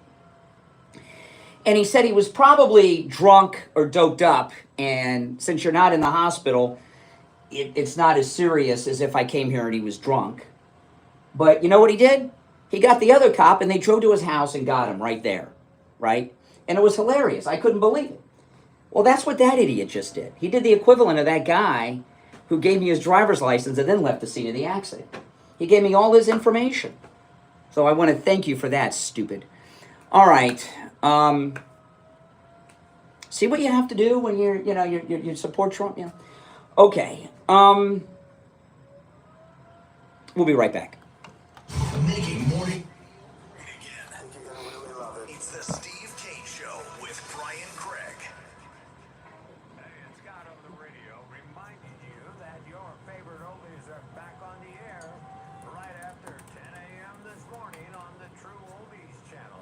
Now, here's the True Oldies weather forecast. Wow.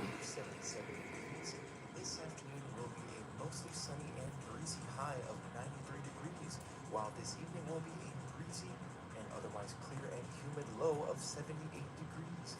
And tomorrow will be mostly sunny and a very warm high of 94 degrees, while tomorrow evening will be a mostly clear and very warm and humid low of 78 degrees. And now, a True Oldies traffic check. Brought to you by the Palm Beach Kennel Club. 95 northbound, a broken down truck after Indian Town Road. On the Turnpike northbound, a backup from Lake Worth Road to Southern Boulevard. Spot something on the roads, call the traffic tip line, pound 250 keyword West Palm traffic. I'm Ron Hurst. Traffic, a service of the Palm Beach Kennel Club. The UGC is your entertainment destination. Poker, OTV, table games, and exciting events. This Saturday. I told you. I mean, that's him. Of course. So if something happens to me, you'll know. And so you tell him. They'll go talk to. But he is not the brightest. Yeah. You're on the air. What's your name? Where are you calling from? Dummy. The guy that gave me a driver's license, that was hilarious. The cops are like, let me get this straight. He gave you his driver's license. I'm like, yeah, I got it right here. Oh my gosh. Oh my god. Oh, you should just But Trish, don't tell the truth out of a truck. But No. it didn't work. But don't, Yeah. The whole story is just crazy. The thing with Mike Lindell's sheets, all of them, the fitted sheet at the bottom fits perfectly on the mattress. Every other sheet, you can't get the four corners on, and it's almost impossible. Even Oh no, after I got it. Don't worry. I don't know how many times, they still fit perfectly. Yes, absolutely. You're probably going to be on the next My Pillow commercial, just so you know, okay? Okay.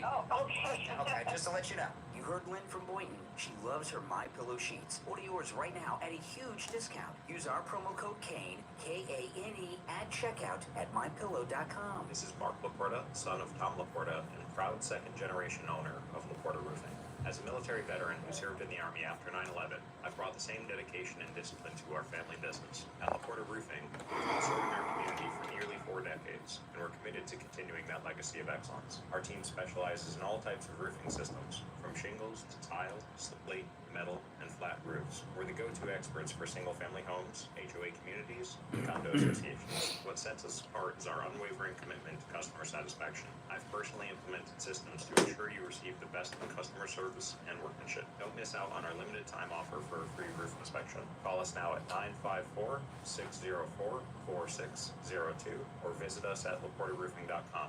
Trust the experts who have been protecting homes like yours for generations. Again, that number is 954-604-4602.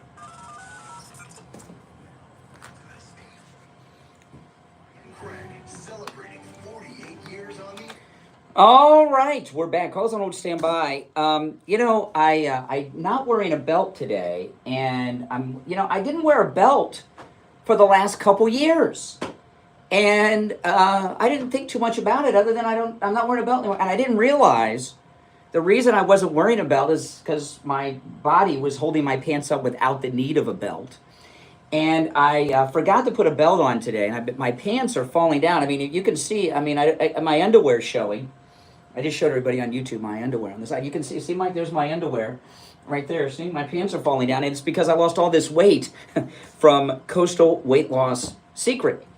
And my wife keeps telling me, Brian, go out, buy some new clothes. She wanted me to go on Saturday and buy new clothes. And I said, I don't know, maybe I want to lose some more. Because it's so easy. I'm eating foods I would normally eat. I'm not exercising.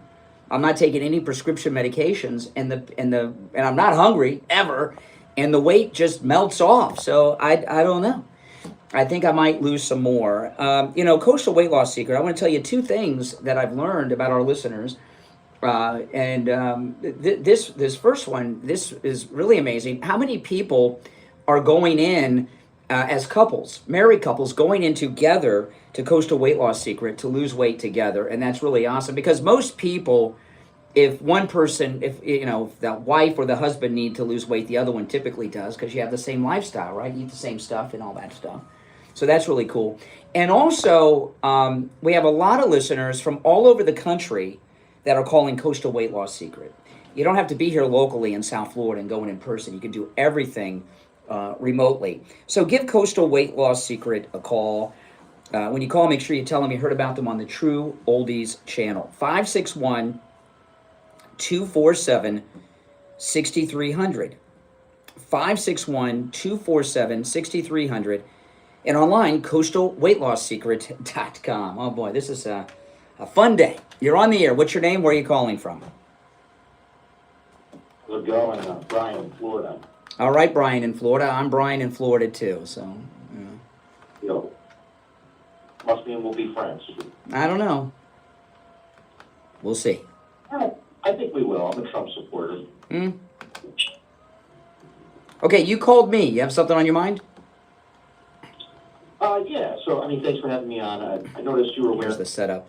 2028 hat. Yes, from the official Trump store. I bought this from the official Trump store. Trump 2028. So, I mean, I supported Trump 2020 and 2024. So, from what I understand, the Constitution says a president can't be elected more than twice. So I am genuinely curious, is that more like a symbolic thing, or do you believe that there's actually a legal path for Trump to run again in 2020? Well, if you were really MAGA and a Trump supporter, you would know that, right?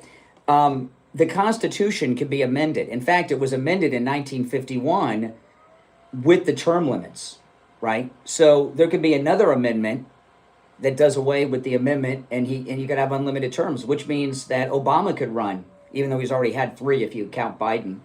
But Obama could run against President Trump with Bill Clinton as his running mate in 2028 if we amended the Constitution. Interesting. You're aware of that, right? There's amendments to the Constitution. It can be amended.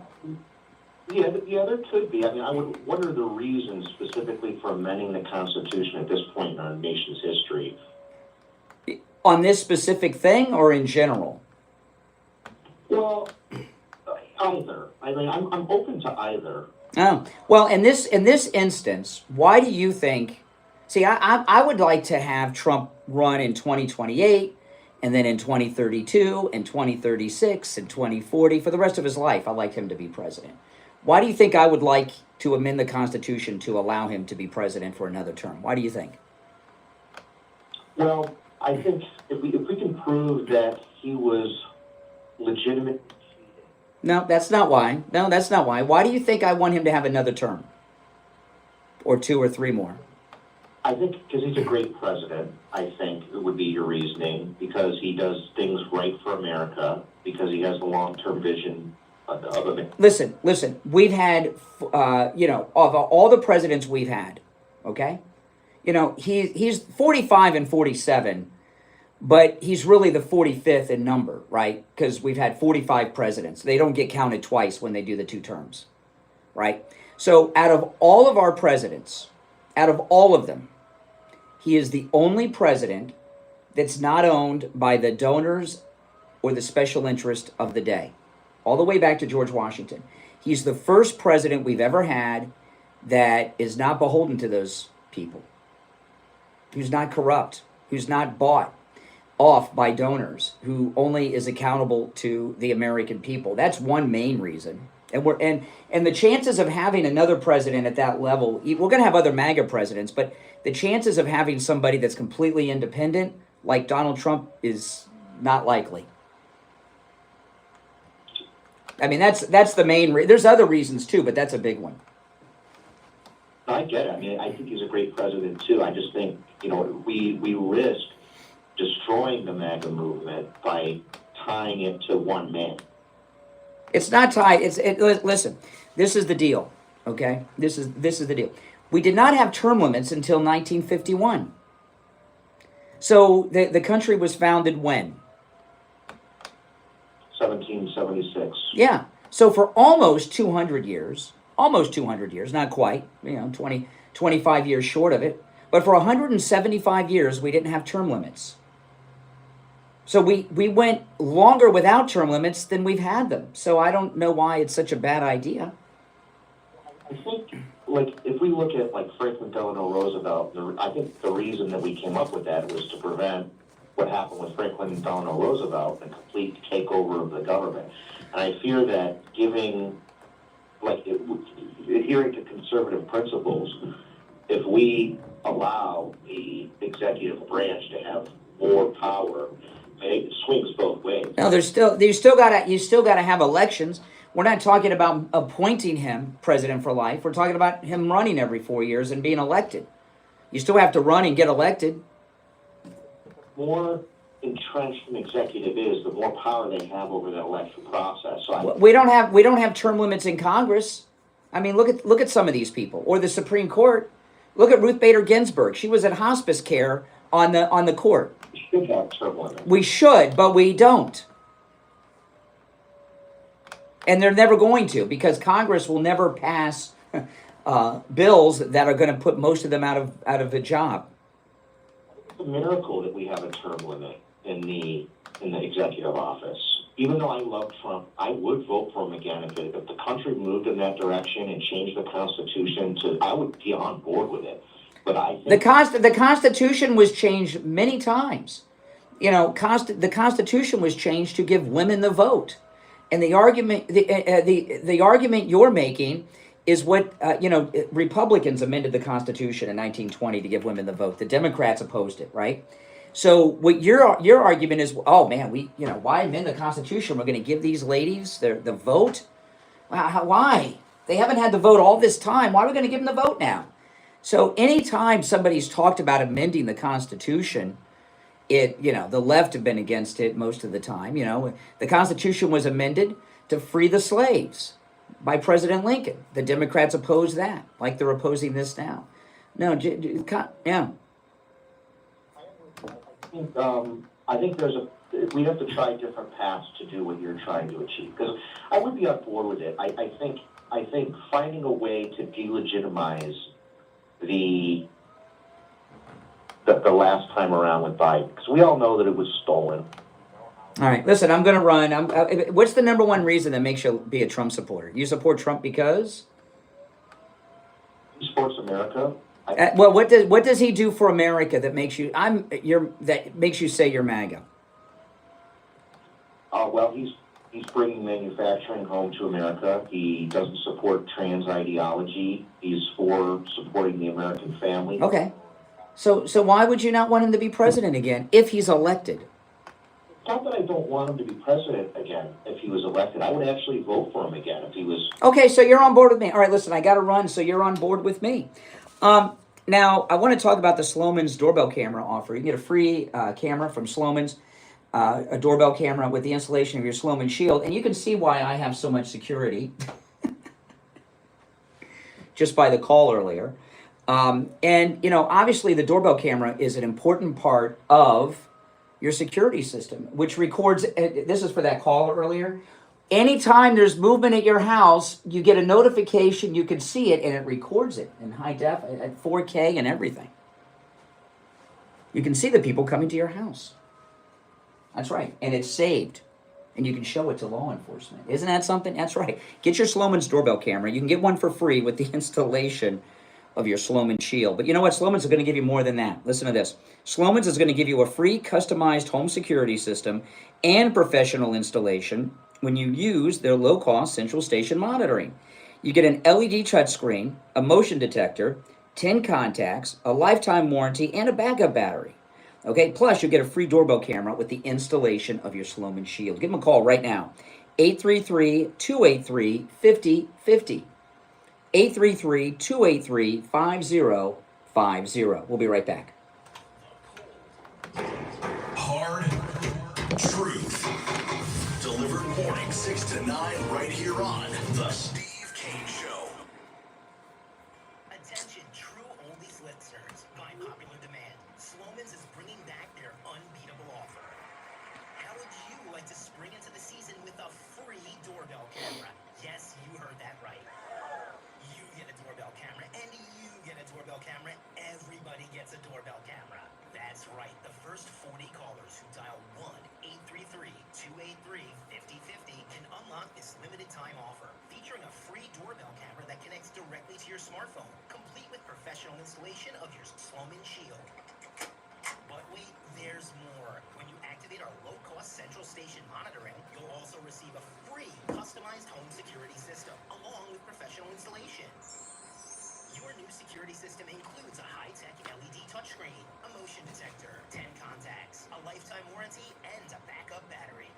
miss out.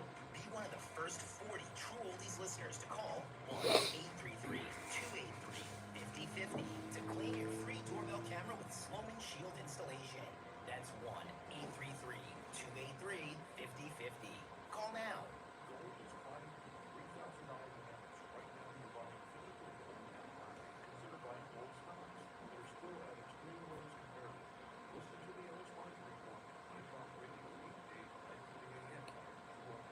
When it comes to dental work, there's no one better than Dr. Gupta at Brighton Dental. But don't just take my word for it. This is Richie the bus driver. He called in on the air to share his experience with Dr. Gupta. You're on the air. What's your name? Where are you calling from? Yeah, this is Richie, Dr. Gupta. I go 139 miles to this guy. I had a broken tooth. He fixed it. It was supposed to be temporary. It lasted 2 years. He put dentures in my mouth that are a lot cheaper than anybody else. And he's excellent and no pain. I recommend this guy. To me, he's the best ever. So I want to get that out of the way. Listen to Richie the bus driver. Go see Dr. Gupta at Brighton Dental. 954-922-4633.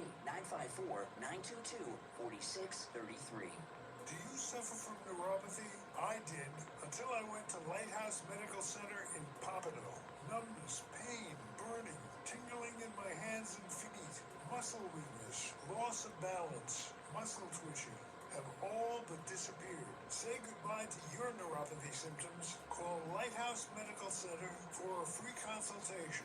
754-222-6642. We take on the social justice warrior for breakfast. Now the Steve Kane Show on the air.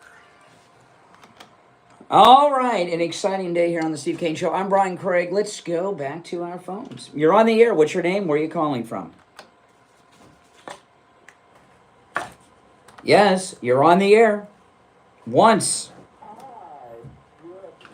Oh, there we go. There we go. Isn't that nice? Isn't that nice? We got to wait for the delay to re-engage, and then we'll go back to the phone. So if you're on hold, stand by. Oh my goodness. What, you know what blows me away with these people? I don't call, you guys choose to listen to me or call me. Now, I could understand you being upset with me if I was calling you or seeking you out, but you guys, it's an option to listen to me, and you certainly don't have to call. So I don't understand. There's a lot of people on the air that I don't like, okay? And you know what? I don't listen to them, and I certainly don't call them. But that's just me. All right. Well, has the delay the delay is re-engaged. All right. You're on the air. What's your name? Where are you calling from? Good morning, Brian. It's Bob from Pompano Beach. Hey, Bob. It's one of those days, man. These people are idiots. They call, they waste their time. They don't like you. They should listen to you. That's right. And anyway, about term limits, it works both ways. Like, I didn't want to see Obama come in the second time. Oh, you cut out. Yeah. Well, okay. Now, what do you think is my number one reason for wanting Trump to run in 2028? Why do you think? Continue carrying on what he's been doing. That's not the number one reason. It's because it freaks out the left so much and the Never Trumpers. They're panicked at the very idea of it. That's how popular Trump is. I understand what you're saying, but I wanted term limits for Biden. Biden's been in Congress since 1973. That's never going to happen. There's never going to be term limits in Congress. Ever. I mean, Congress would have to pass a law giving themselves term limits. You think they're going to do that?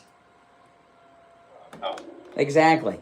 It'll never happen. But it's just shame these people are lifers. They stay in Congress for 40, 50 years. It's ridiculous. Look at Feinstein in California, Dianne Feinstein.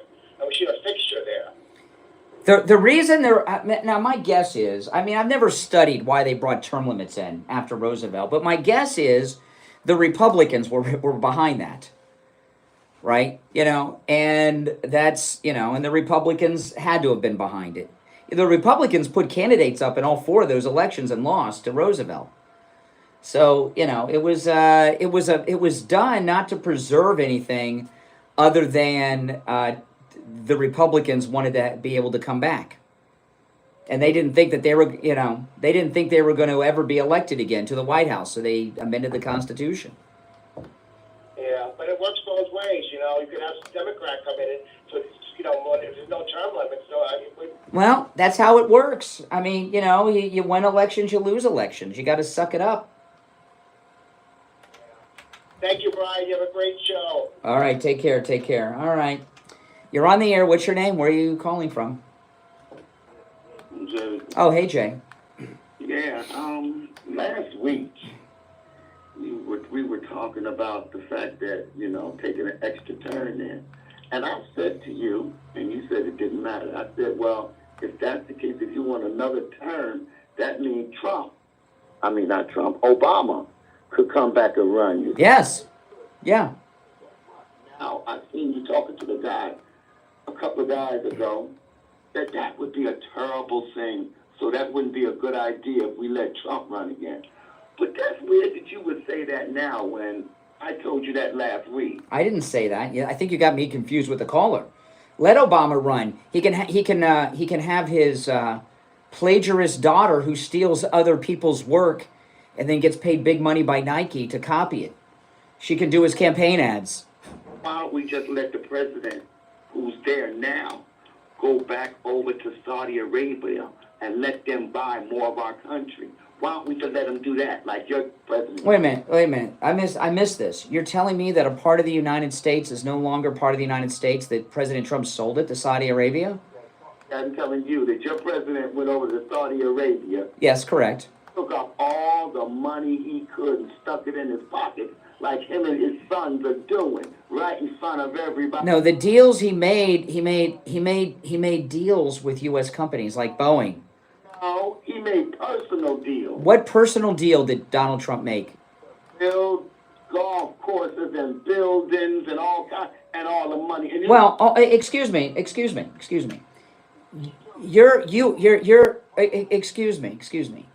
President Trump does not run the Trump company anymore, the Trump organization. It's run by Eric Trump. So what are they? Y'all think? Y'all really believe that? What do you think they're not supposed to do? They're not supposed to do business or make money? Supposed to be doing business. He didn't. And on that, what's that that coin or whatever? He's not doing that too? When backdoor, I don't know what you're talking about. When people are in office, okay, they divest themselves of day-to-day operations with their finances. If there's someone, they don't usually own big international companies like Donald Trump. They usually have a stock portfolio. So, like what'll happen, like Dick Cheney always was talking about this. They put their stock portfolio in what's called a blind trust, and they have nothing to do with it. President Trump is not involved in the day-to-day operations of his company. You're getting ready to hang up on me now, I know. Well, it's almost time for a break. No, right? It is happening. He has nothing to do with his company now. Yeah. His kids run it. Trump takes all of them people from other countries down to Mar-a-Lago and make backdoor trading behind everybody's back. Well, if it's done in... this is interesting. How do you know what happens in secret Mar-a-Lago meetings? If nobody knows... You remember when I asked you how you knew everything? You said you got ways. I got ways. But the difference is you're lying. The difference is you're lying. Oh, everybody's talking about it on every single channel, but you think I'm the only... Oh, well, and that makes it true. And that makes it not... If he is involved in secret financial dealings behind closed doors that are completely secret, do you really think Rachel Maddow and these idiots on MSNBC would be privy to it? How do you think that we know about it? They're telling us about it. Because it's called fiction. You know what fiction is? No, it's real. No, okay. At least he knows what fiction is. I'm surprised he knows that. There's only one opening on the board, and I want to talk about Dr. Appleton and his laser away pain treatment. Now, I've been telling you guys, he's rid me of pain 7 times. Arthritis, pain that I've had from multiple injuries from skateboard accidents, over 20 years of suffering of knee pain. His laser treatment works. Not only did he rid me of pain 7 times, in all instances, the pain has not returned because Dr. Appleton's laser wave pain treatment repairs the damage in your body that's causing the pain. It's amazing. There's no drugs, no medications. I take nothing, not even a bare aspirin. Nothing. There's no shots, no surgery, no downtime, and no appointment necessary, even on Saturdays, because walk-ins are welcome even on Saturdays at Dr. Appleton. And Dr. Appleton performs all the laser treatments himself personally, not an assistant. He does them all himself. Works on every type of pain I've ever heard of. Plantar fasciitis, fibromyalgia, rotary tears, herniated disc, acute pain, chronic pain, neck and back injuries, knee conditions, tinnitus, work injuries, sports injuries, arthritis, bursitis, every type of pain I have ever heard of, it works. I've met so many of our listeners that have gotten their lives back, that are living without pain. And let me tell you, as someone who suffered from pain, you know, when you've got that kind of pain, you're immobile. You don't do anything. You just want to go to sleep. And I've been there, but not anymore. And I'm a lot more active around the house doing things that I would not do because I was in so much pain before. Give Dr. Appleton a call and say bye-bye to your pain, just like I've done 7 times. 954-973-0710. 954-973-0710. And online, AppletonCairo.com. All right, if you're on hold, hang in there. We're going to take our break for the top of the hour. 2 hours have gone by already? Holy smokes.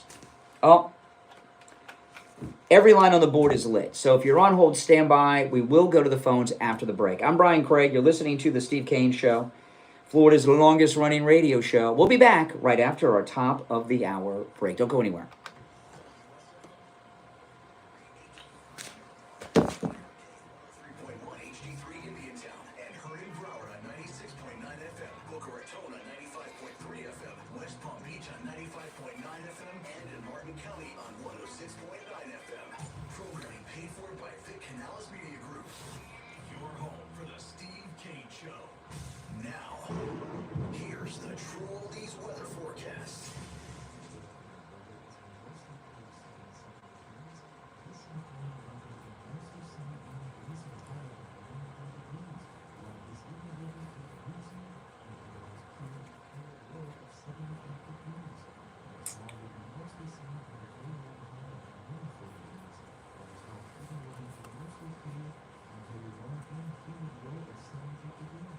And now, a True Oldies traffic check, brought to you by the Palm Beach Kennel Club.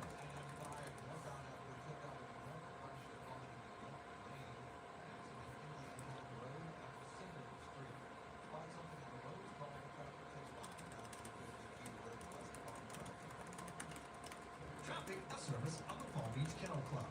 PBKC is your entertainment destination with poker, OTB, table games, exceptional eats, and exciting events. The poker room is open daily for cash games, tournaments, amazing promotions, and easy-to-play table games. Catch Super OTB action every day except Tuesday from top racetracks around the country. PBKC, where winners play. Or our website, bbkennelclub.com. When you need lab work, don't waste hours and hours waiting at the doctor's office or one of those big labs. Go to any lab test now with Boca at any lab test now in Coral Springs. Their prices are guaranteed to be the lowest you'll find anywhere. No appointment, doctor's order, or prescription is needed. And you're in and out in 15 minutes or less. They offer every lab and blood work your doctor can order. They even have drug testing and STD testing. Take control of your health care and visit any lab test now with Boca at any lab test now with Coral Springs. If you're new, make sure you subscribe, guys. These are the only 2 advertising on our radio station. So don't use the rest. Only go to any lab test now with Boca and any lab test now with Coral Springs. And make sure you tell them you heard about them on the radio.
on the air since 1977.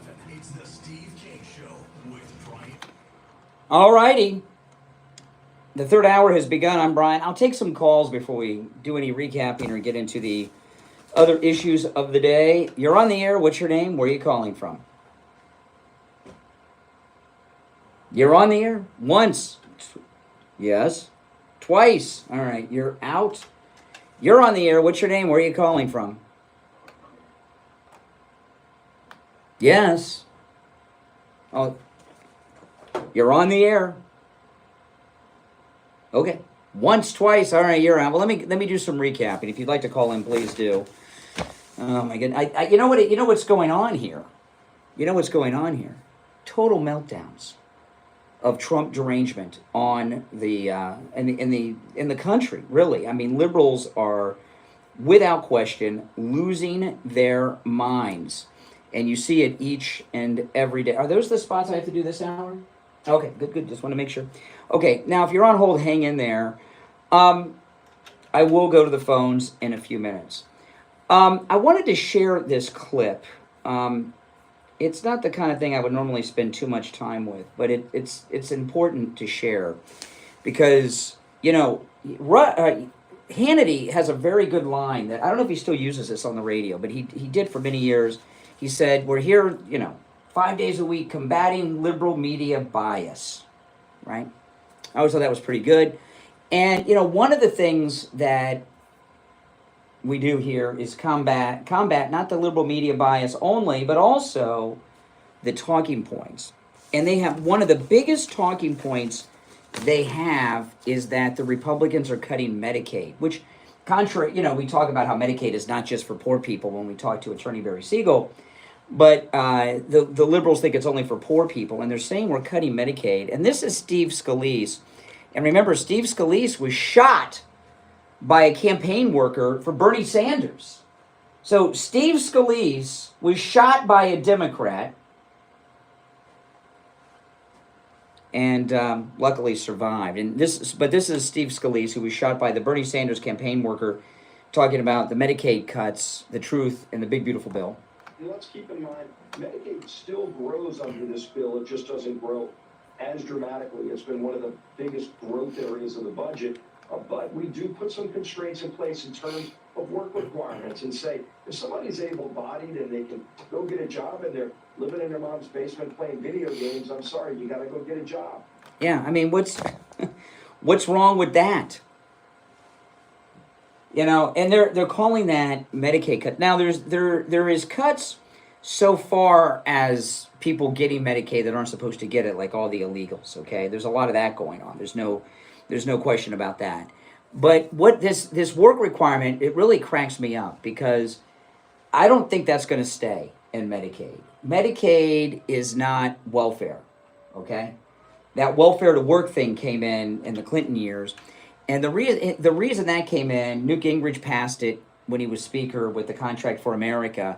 Bill Clinton was up for re-election, and the Republicans were so popular, he made it a campaign issue, welfare to work. It was kind of, when he ran against Bob Dole, it's hard to believe that a Democrat, Bill Clinton was, running on this welfare to work. Medicaid's different from typical welfare. That's not going to be in the final bill. I was telling this to a caller in the first hour. Some of these things are in there, so if they get through, that's fine. This Medicare work, if you can, which, by the way, doesn't apply to people that are disabled or sick and such. It applies to I guess some of our callers, that I talk to, the gamer crowd. But that's probably not going to be in the bill. There's a bunch of things like this that seem controversial that really aren't, but they're triggering things for the Democrats that Trump will take out so he can say, okay, we made a concession. That's it. That's all. That's the reason that thing's in there. And it doesn't matter that I spill the beans on it because Democrats, they have Trump derangement syndrome more severe than the level of cancer Biden has that they can't even hear when you tell them that. All right. You're on the air. What's your name? Where are you calling from? Oh, it's John from Georgia. Okay, John in Georgia. What's on your mind? What's up? Well, I don't like a lot of things that are going on in our criminal justice system. And I want to promote talking about it so we can hopefully change it. Well, it's not open phones, but give me briefly what you're talking about, and I'll see. So, like in my county, they changed the name of what you are, detainee, inmate, whatever, so they don't have to give you your legal right to visit a law library. How many times, let me ask you, how many times have you been arrested? About 5. 5 times. How many times do you think I've been arrested? Probably, I don't know, 10. You think I've been arrested 10 times? What makes you think I've been... You've been arrested 5 times. You think I've been arrested 10? Why is that? Well, I mean, the way you just asked it, like you've been arrested more than me. So I figured you're... What, really? What kind of crime? 10 times. You've been arrested 5. What things have you been arrested with? Not that you were guilty, but what were you charged with during these 5 arrests? Possession of marijuana. How much? Wait. How much marijuana did you have? Just a dime bag. Okay. What else? What else have you been charged with? What do you call it? He's been arrested so many times he doesn't even know. What else? Destroying mailboxes. You were destroying mailboxes? How? And we were, cruising and hitting mailboxes. With what, like a baseball bat or the car? The baseball bat, no. Okay, so you were destroying people's property. Okay, so possession of marijuana, destruction of mailboxes. What other crimes have you been charged with? What is it? What do you drive with no insurance and didn't produce license? And see, now that one was messed up. I asked for a supervisor. Someone came and they just arrested me. I didn't get to talk. Yeah, I know. None of these things are... Okay, so what else have you been charged with? Something I don't want to talk about, but, it's messed up. Now, what other things have you been charged with? Come on. These certainly aren't your worst charges. What are some of the more severe charges? The severe one? Yes, the ones you... Yes. Well, contributive delinquency of a minor. Really? Tell me about... What did they accuse you of doing to a minor? I didn't do anything. We were out partying, doing drugs and everything else, and there was minors there. What kind of drugs, other than weed? Just weed and alcohol. Weed and alcohol. How old were these minors? 16 and 17. Were they girls or boys? Boys. Okay. So, was that your most severe charge? What's the most severe thing you've been charged with? Like the heaviest? I'm not saying you did anything. What's the most severe charge? Like the most serious? Okay, the real serious one was... They all sound serious to me. Yeah? was 4 counts of sexual exploitation of a minor. Oh my... how old was the child? No clue. I never saw him. Well, but the charge said so. Like a minor under the age of. What was the charge? Under the... Okay, so you were charged with doing what to a minor under the age of 16? Nothing. I didn't do anything. No, I didn't say you did anything. You're just an unlucky guy that gets arrested all the time for felonies that you didn't do. But when they charged you, they said you... What was the charge to the minor under 16? What did they accuse you of doing? They said I had pictures of them, 4 pictures. Naked? Girl. Okay, and is that the most serious crime you've been charged with? Yeah. How much time have you done for these charges?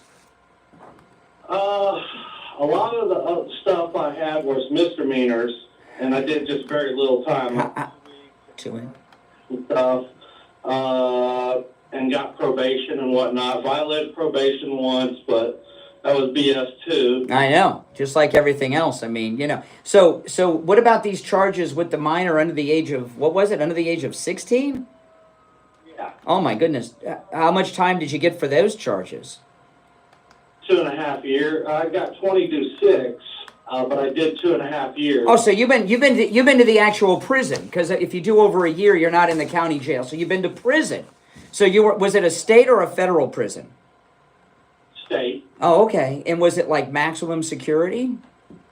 No, mine was considered the lowest. Minimum. Oh, you were okay. But you did 2.5 years, or did you get out early?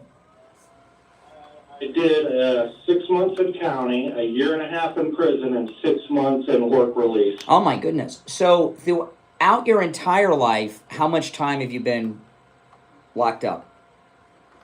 3.5 years. Okay, 3.5 years. Okay, so you think I've been arrested 10 times? How much time do you think I've done?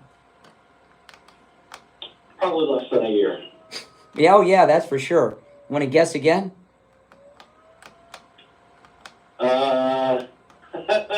5 years. You think I've done 5 years in jail? What do you think?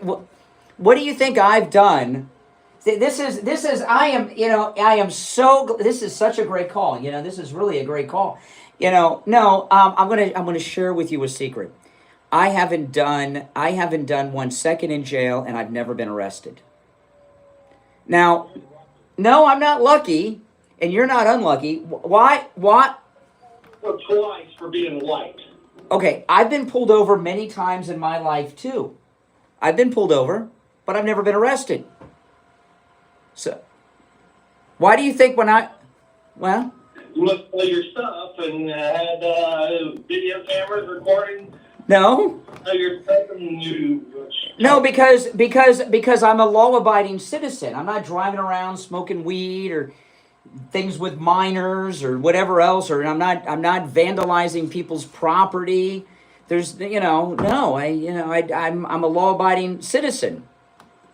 That's not entirely true, because everyone does something illegal sometime in their life. Everybody in your circle does illegal things in their life, but in my circle, I am a law-abiding citizen, as are the people around me. Went over the speed limit. Oh, well, the speed limit is not what you've done. The speed limit doesn't get you arrested. It gets you a ticket. Now, if I was breaking the speed limit and I was high and had weed with me, illegal weed, and I was high, then I'd get arrested. Like with you, you had weed or things like this. But here's the whole problem with the criminal justice system. One, they blackmail you into taking a plea. Well, but if you don't, but listen to this. I got to see. Listen. I'm going to tell you something. You can't be blackmailed into taking a plea deal if you don't break the law in the first place and get arrested. Coerced. I was coerced. Coerced. See, the problem. What state are you in? Georgia. Okay, Georgia, far enough away from me. Okay, here's the problem. Here's what I want to tell you this. The problem is not with the criminal justice system. The problem is you. You're a lifelong criminal, and everybody in your circle are criminal. Person, I was bad when I was a kid, and a little bit, and it was mostly a little bit. I don't know about a little bit. You did 2.5 years. You were in the penitentiary in Georgia. That's pretty big deal. Now in your circles, a little 2.5 year stretch may not be that big of a deal. The reason I did 2.5 years is because I had a crappy lawyer, and then. Really? It had nothing to do with the crimes. It's just because you had a bad lawyer. It had nothing to do. Now notice in all these times you've been arrested, all this time you've done, it's never been your fault. You're a victim. Bad lawyers. Yeah. I was smoking weed, hanging out with the wrong people, got talked into dumb stuff. Got talked to. Now, see, that somebody else's fault. Somebody talked you into it. It had nothing to do. Listen, I appreciate your call. I've enjoyed talking to you, but I got to run for a break, okay? You're not discussing the real topic. You changed the whole topic. I am the host of the show. I decide the topics. It is not... Fridays is open phones. The other days is not open phones, and I broke ranks with that. And we did this. We learned a lot. Open phones, okay. Okay? I'll call you Friday and discuss this. Yeah, we'll talk about the legal justice system on Friday on open phones when you call in. Yeah, because it's very corrupt. Well, it's only, but if you don't listen, Have you ever heard? There was a great song by the late great Sammy Davis Jr. You ever heard of Sammy Davis Jr.? Yeah. Okay, he was part of the Rat Pack with the great Frank Sinatra, and he sang a theme song for a television show about a police officer in the 1970s, hosted by a guy who went on to murder his wife in real life, but Robert Blake, and it was called Beretta. And Sammy Davis, one of the best lyrics I've ever heard in a television theme song. It says, "Don't do the crime if you can't do the time." And you wouldn't have to worry about time and plea bargains and all this stuff if you just stopped doing crime. Well, what about all the people who get falsely arrested? You said that. Well, but that's not you. Yeah, Donald Trump was falsely arrested in Fulton County, Georgia, where you were in the penitentiary. He was falsely arrested in New York by Bragg. It does happen, but you confessed. You told me in many of these instances you did it. I'm charged with. Yeah. No, I said, were you using baseball bats on the mailboxes? You said yes, baseball bats. We weren't running the car zone. Yeah, I did all that. See, you did all that. Yeah. Hey, listen, I gotta run. I gotta run. Take care. All right, we'll be right back. Don't sit on the sidelines. Get in on the action. Call the Steve Kane Show live on air now. 888-GO-81. Okay. This is the Steve Kane Show. All right, we're back. I'm Brian. It's time to check in with Attorney Barry Siegel from the Siegel Law Group. Attorney Barry Siegel, good morning. Morning. How are you, bud?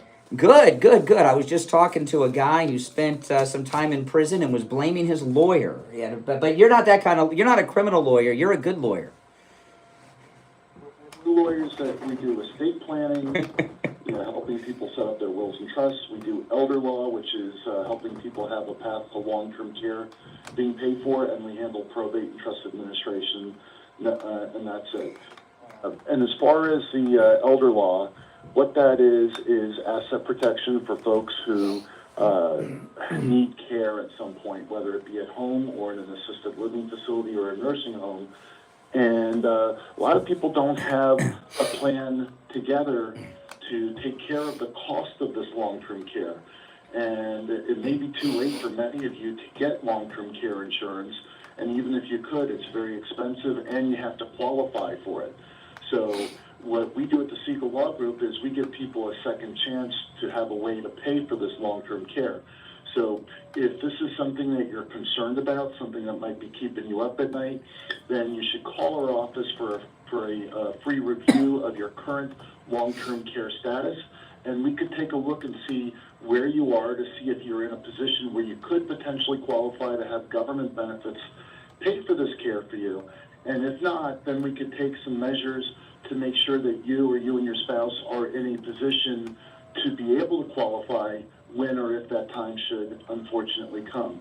You need to make sure that you're ready so that you don't run out of money during your lifetime just because you or your spouse happen to become ill. Yeah, and I imagine when it comes to the Medicaid planning, which covers at-home care as well as nursing home care and assisted living and all that stuff, I would imagine a lot of times you get calls from the spouse of the person who needs the care, or maybe the adult children, right? Absolutely, that's usually who we hear from. Really, from the parents, or from the spouse, or from the adult children? Both. Yeah. On the circumstance. And I'll tell you, it can become such a financial devastating time for a family when mom or dad or grandma and grandpa need care. They don't call you, and they take them into their own house. It gets expensive, and it also can throw the balance off in a home too. And it's such an easy thing. Call the Siegel Law Group. It's a no-charge consultation with the Siegel Law Group. If you mention you heard Attorney Barry Siegel on the program, and the number is toll-free, 855-FLA-3782. 855-FLA-3782. Remember, the Siegel Law Group can help you no matter where you are in the state of Florida, and their website is siegellawgroup.com. All right, Attorney Barry Siegel, glad you're feeling all better. It's good to hear. All right, take care. We'll talk later in the week. All right, take care. All right, we're back. It's been a strange day. I don't know what's going on here on our phones, but You know, I'm sorry Steve wasn't here to enjoy some of these calls. He'll be very upset that he didn't get to participate with some of these loons I've been talking to. You're on the air. What's your name? Where are you calling from? You're on the air. Once, twice. All right, that's it for you. You're on the air. What's your name? Where are you calling from? Yes, yes, you. Yep. My name is Jade. I'm from Wisconsin. All right, Jade in Wisconsin. What's up? SSDI. Okay, what? That sounds exciting. What about it? So I just want to ask you some questions and get an idea of what you actually know about the SSDI program, its funding, things like that. What is this? I'm not even sure what it is. Is it the Social Security disability coverage that people might get? Okay. I have heard of it. Okay, well, because they've heard of it at least. So, for some context, I was in a car accident about 7 years ago, shattered my C2 through T6 vertebrae, which is over half your spine, incurred an incomplete spinal cord injury, and as such have quite a degree of chronic health issues as a result. Like what? What health issues do you have right now that are preventing you from working? So I have issues with my muscles just suddenly stop working. I'll collapse on the ground if I'm on my feet too long. Oh.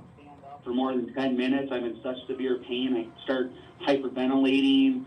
I have issues with my bowel not working correctly. I have issues with my bladder not working correctly. Yeah. Issues with blood pressure to the extremities of my body. A whole array of issues. All of which prevent you from working. So have you been denied benefits? Is that your beef? You seem to have an issue. So, yeah, it's been 7 years, and I've been unable to get benefits. And you want to know what the real cause of that is? You want to know what the real cause of the fact that I can't get benefits, even though I'm very clearly, severely disabled? Why? Here we go. The Social Security Administration is incredibly underfunded. Their requirements haven't been updated since the 1970s. And the first thing that SSDI administration has to look at when they decide on whether or not you qualify for benefits is low-impact job list. Okay, now slow down. Okay, now slow down. I know more about this than I'm letting on. Okay, I know a little bit of stuff. Do you work now? No, I can't. Well, how do you pay? How do you pay your bills and eat and stuff? I am currently living back home and just trying to survive. Okay, you live with your parents. Okay, I have a friend. His name's John. He may be listening, and he's one of my oldest friends. I've known him since I was like 17, 16 years old. When I was in high school, I worked at Publix, which is the big grocery store chain, in Florida, and we worked together at Publix when I was like 17. So, so I've known him like 35 years or more, okay? And he had some type of brain tumor, and he had brain surgery where they removed part of his brain. And he had severe disabilities because of that.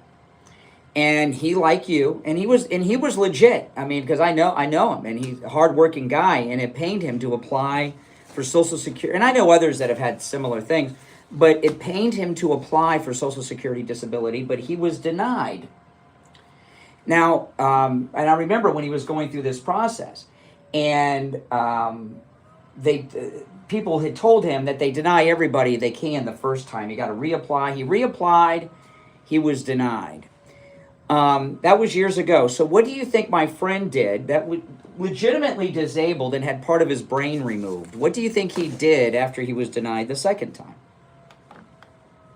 Got an attorney. Yeah, he got an attorney. Well, then you got to okay. Slow down for a second. Okay, my friend got an attorney, and he got him his benefits. Now, the payment, he didn't have any money because he'd been disabled, hadn't worked for a long time. So the lawyer gets a piece of his Social Security disability every month, forever. So with your attorney, there's two possibilities that have resulted in you not getting benefits. What do you think the two possibilities are with your attorney? I just got an attorney this year. Oh, okay. So you're going to the okay. If you're if your attorney, if you're still denied benefits with an attorney, there's two possibilities. You don't meet the standards, which is possible, or you just got a bad attorney. You need to get a better attorney.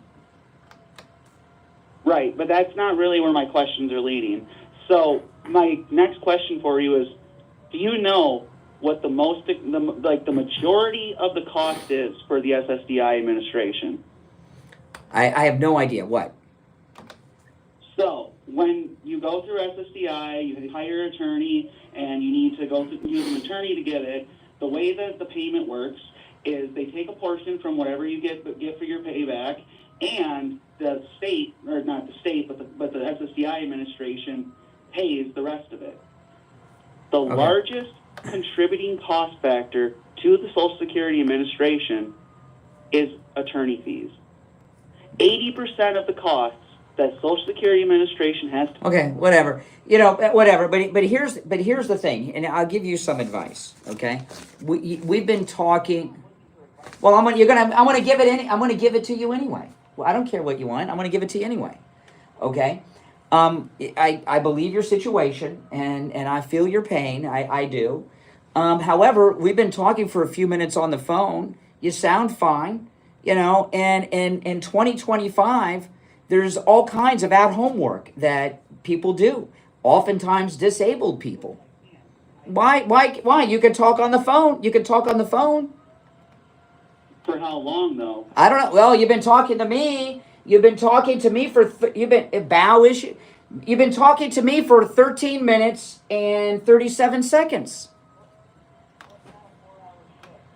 Watch how I can't do that. Oh, so you could do 3 hours. Or shift? What? Huh? What? I didn't hear that. I said, so you could work, what about 3 hours? You said 4 hours, you'd have to go to the bathroom. Okay, I might have to go to the bathroom. Sometimes I have to go to the bathroom during the show. During the break, I go to the bathroom. Going to the bathroom for me isn't walk to the bathroom, go in there for 5 minutes and come out. It's a 1 to 2 hour process. Well, so you could work for 3 hours? How my body works. You could work for 3 hours? Maybe not. Yeah. Because I have other health. Okay. So you could so you could get but you could work from home for 3 hours and then take a break. So you can work part-time. Well, you haven't tried. Okay. Working 3 hours in my state, if I earn more than $1,200, I lose my Medicaid benefits. Oh, so you are getting some benefits. I get Medicaid because Medicaid is all I can get. Well, listen, hopefully things work out with your lawyer, but I got to run for the break, but thanks for the call. All right. If you're on hold, stand by. We will be right back. Making morning radio great again. You're gonna really love it. It's the Steve Kane Show with Brian Craig.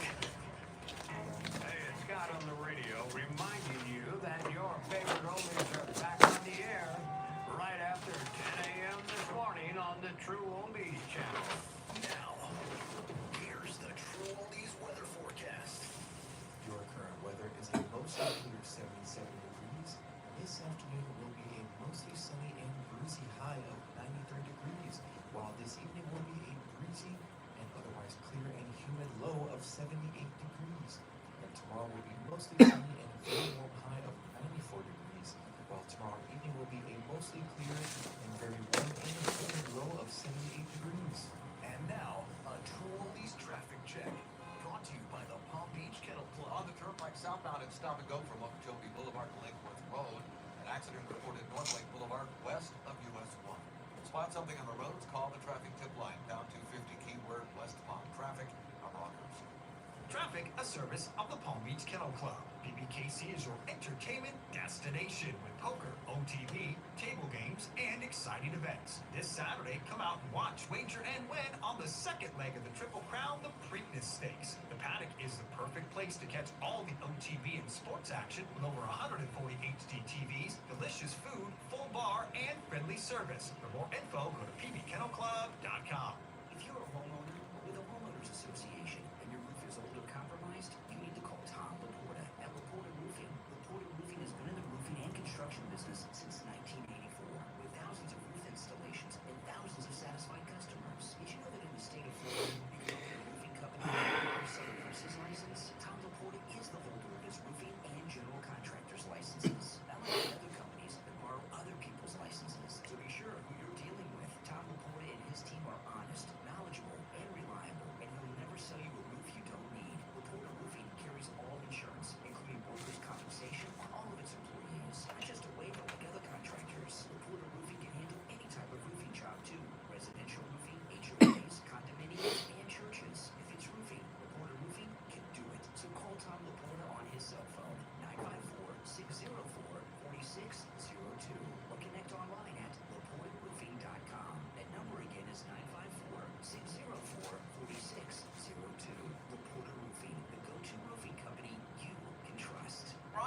What's your name? Where are you calling from? Listen, Wayne, I just received my 7th and 8th set of Mike Lindell sheets. This time we got flannel ones, which we had never had. I got one for my husband for Christmas. He loves it. Oh, my God.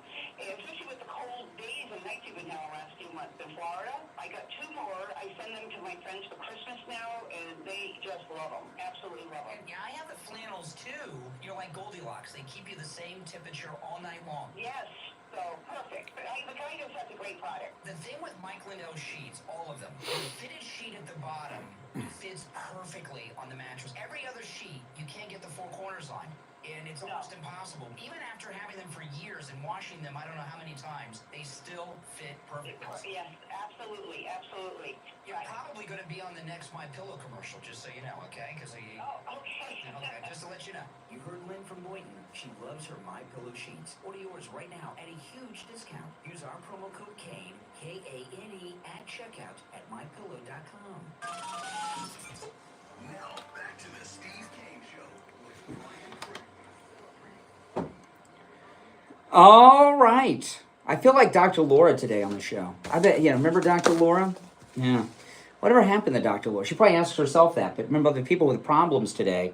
But health issues can be a big problem. It's something we talk a lot about. I was talking to Barry Siegel about that. And then last week, when Joe Thomas was in studio, and this fits into that previous caller, we were talking about annuities, and one of the new annuity options has an income doubler for unexpected health events for you or your spouse. And health issues in a family can bankrupt a very well-to-do family. I've seen it happen, because all of a sudden somebody can't work. And of course, when somebody has health issues, there's a lot of expenses too with that, isn't there? Absolutely. And, I don't understand why everyone's not in annuities. And I think most people that aren't in annuities are not because they don't understand them, right? They're into the, I didn't either before I met Joe Thomas. And when he explained annuities to me within 5 minutes, I'm like, why isn't everyone doing this, right? 401ks, other investments, they don't do what annuities do. One, your money is always 100% safe with an annuity. Your money's never at risk, and you're guaranteed a revenue stream when you're retired for the rest of your life. Isn't that something? It's amazing. And Joe Thomas is offering free phone consultations. And I want you to understand the value of this phone consultation that you're getting at no charge with Jupiter Joe Thomas. Listen to this. He's a 5-time qualifying member of the $1 Million Roundtable, which is achieved by less than 1% of all financial advisors in the world. So Joe Thomas is a top man in the industry who has over 30 years of experience in the retirement planning industry. Give him a call, and you can take advantage of this no-charge consultation no matter where you're located in the United States. 561-743-0999. 561-743-0999. And online, jupiterjoe.com. All right, now before I go to the phone, I know some of you are probably thinking I seem kind of heartless with that last guy. Not only do I know people that have had health issues and things, I've got people in my own family that have had these issues. And the way that I was raised is that you don't sit around. You heard these last 2 callers, the guy with the crime and then this guy that can't get his Social Security disability. They're both victims, nothing's their fault, and they both got their hand out. And in the world that I was raised in, family helps family. Now I understand sometimes people don't have family, but that guy has family. And if something happened with my daughter where she was disabled and couldn't get benefits like that, hey, her old bedroom, I've converted it into a studio for podcasting and such, but it can be turned into a bedroom real quick, and I'll just move all my broadcast equipment to another room in the house. Not a problem. But family taking care of family, not this handout to the government, right? That just, I don't really have a lot of patience for that. All right, let's see here. Let's go to the phones. You're on the air. What's your name? Where are you calling from? You're on the air. Hi, it's me, you dumb... No, okay, well, didn't even have to use the dump button that time. You're on the air. What's your name? Where are you calling from?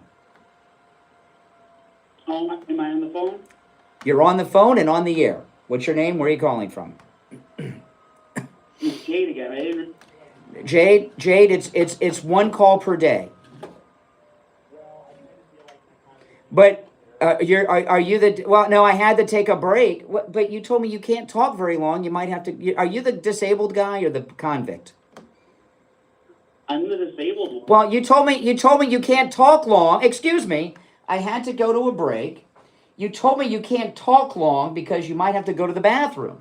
You and I talked for over 15 minutes last time, and now you've been on hold for 3, 4, 5 minutes during the break, and you haven't had to go to the bathroom yet. So I don't know. Maybe you should be calling like somebody that's, excuse me, call somebody that's looking for at-home workers. It's one call. It's one call per day. You can call me on another day. Make your point. Make your one point. But is that, like, look at the disability system, how it's set up. There's an asset limit of $1,200. If you own more than $1,200, excluding your house and your car. You've got, listen, what state are you in? What state are you in? What state are you in? I'm in Wisconsin. Okay, well, you need a better lawyer. Okay, take care. Thanks for the call. You need a better lawyer. See, if he was in Florida, I was gonna hook him up with Barry Siegel. Okay, but he's not in Florida, so you're on the air. What's your name? Where are you calling from? Now you really pissed me off, Brian. Okay, because I wanted to comment on something you said yesterday. Was the auto fan. I wanted to make a second point, and all of a sudden I have to be the chronic caller because I wanted to say something more. No, it wasn't something other than... Okay, all right. Oh my goodness. Was that IB? I don't know who that was. That sounded like, was that IB dropping the F-bomb and used the dump button? What has happened with this audience? What is going on with the callers today? If you're on hold, hang in there. Why? You know what I really don't get is why are these callers so angry with me? What are they so angry about? That's what I'm really trying to figure out. I guess the problem is somewhere within me, but I don't know at what point the everything went down the tubes, but things have been going down the tubes on the phones today. Our number's 1-888-465-2631. I don't even know if I should even bring up any other stories. I got other stuff to cover. But in fact, I'm going to. If you're on hold, hang in there. Not just because I'm letting the delay build back up.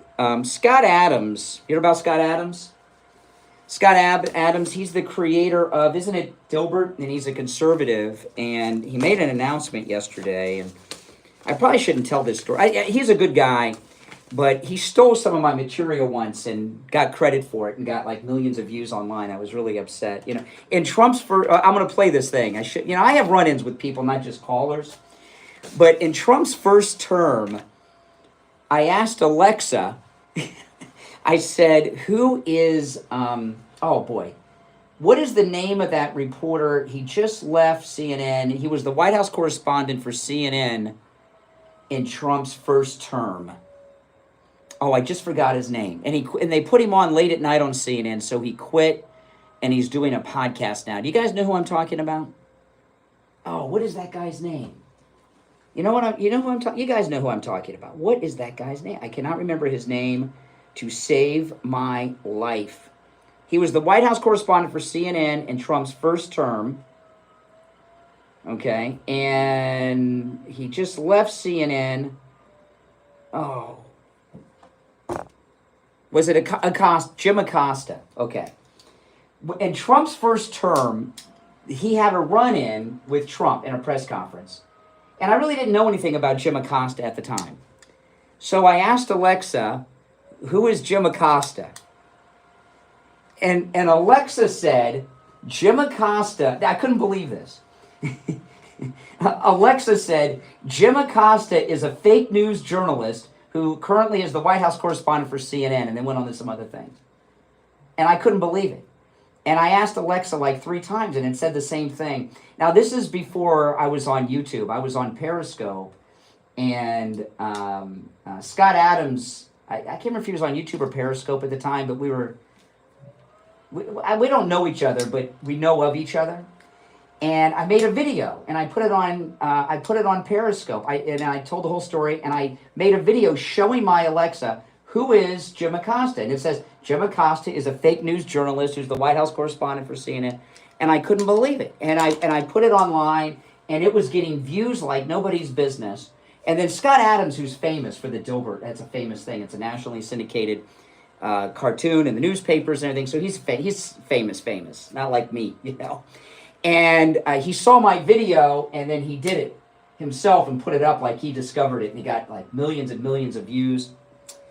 But I probably shouldn't tell that story. And I'm not holding any grudges, but that's just, you know, my Scott Adams experience. But anyway, Scott Adams made a really sad announcement that I'm going to share after the break, after the gold report.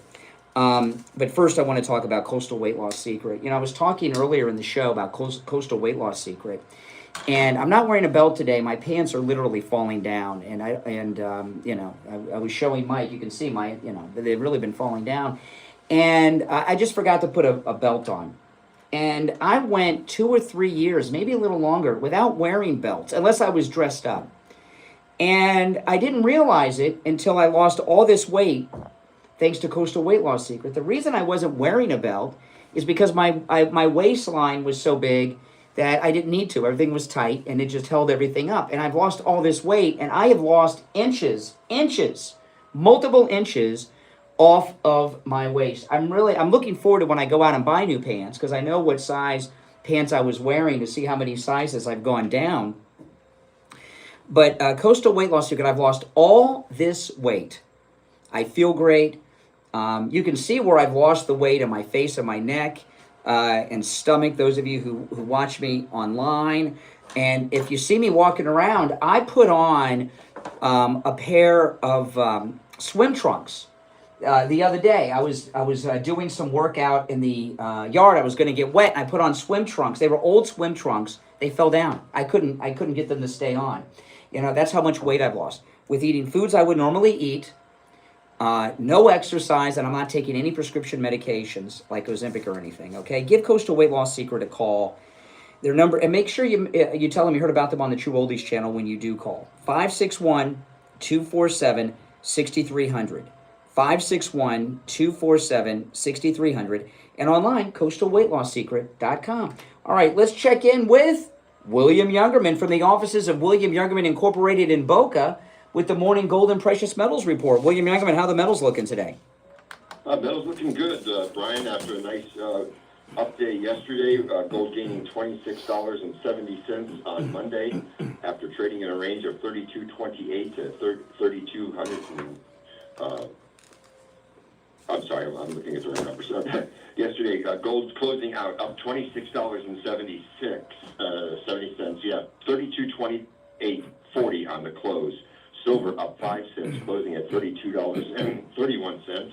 Platinum gaining $11 at $999. And palladium was up $10 at $960 the ounce. Overnight, we saw gold trading in a range of $32.34 to $32.51. And right now, we're at $3,247 on gold, up $18.60. Silver up 29 cents at $32.60. Platinum gaining nicely, another $21 up today at $1,020. That's the first time we've seen it over $1,000 in a while. Palladium up $20 at $980 the ounce. So the metal's doing fine. They spent some time at those lower levels, at the lower end of our trading range, after a 10% correction on gold from its all-time record high of $3,500. And now we're pushing our way back up there, giving everybody a buying opportunity at the lower numbers, and it doesn't look like it's going to last very long. So yeah, you know, and I imagine with and by the way, I never worry about gold. I mean, it's been money for 5,000 years. I think it's going to be okay, William. You never have to worry about gold, right? But I imagine with everyone's talking about gold and silver and these great numbers we're at, that a lot of people that have never been in the metals are coming in. You know, when somebody that's never bought any of the metals, they don't know anything about the metals, but they want to get involved, coming by your shop's a great place to start. How does it work for people that come in who don't know anything about the metals but have some money and want to buy some? the time they've done a little research, and there's certainly not a lot of mysteries out there. You can do an amazing amount of research on precious metals. You just got to make sure you're looking at the right people, right websites. But there's plenty of information out there, and of course, we are always available to give free consultation on all of the precious metals. After 60 years of doing this, we feel that we have a pretty good grip of the best ways to buy it and sell it, and to go about accumulating. And so we've worked with clients for many years on just doing that. And oh yeah. Or give us a call. We'll be glad to talk with you.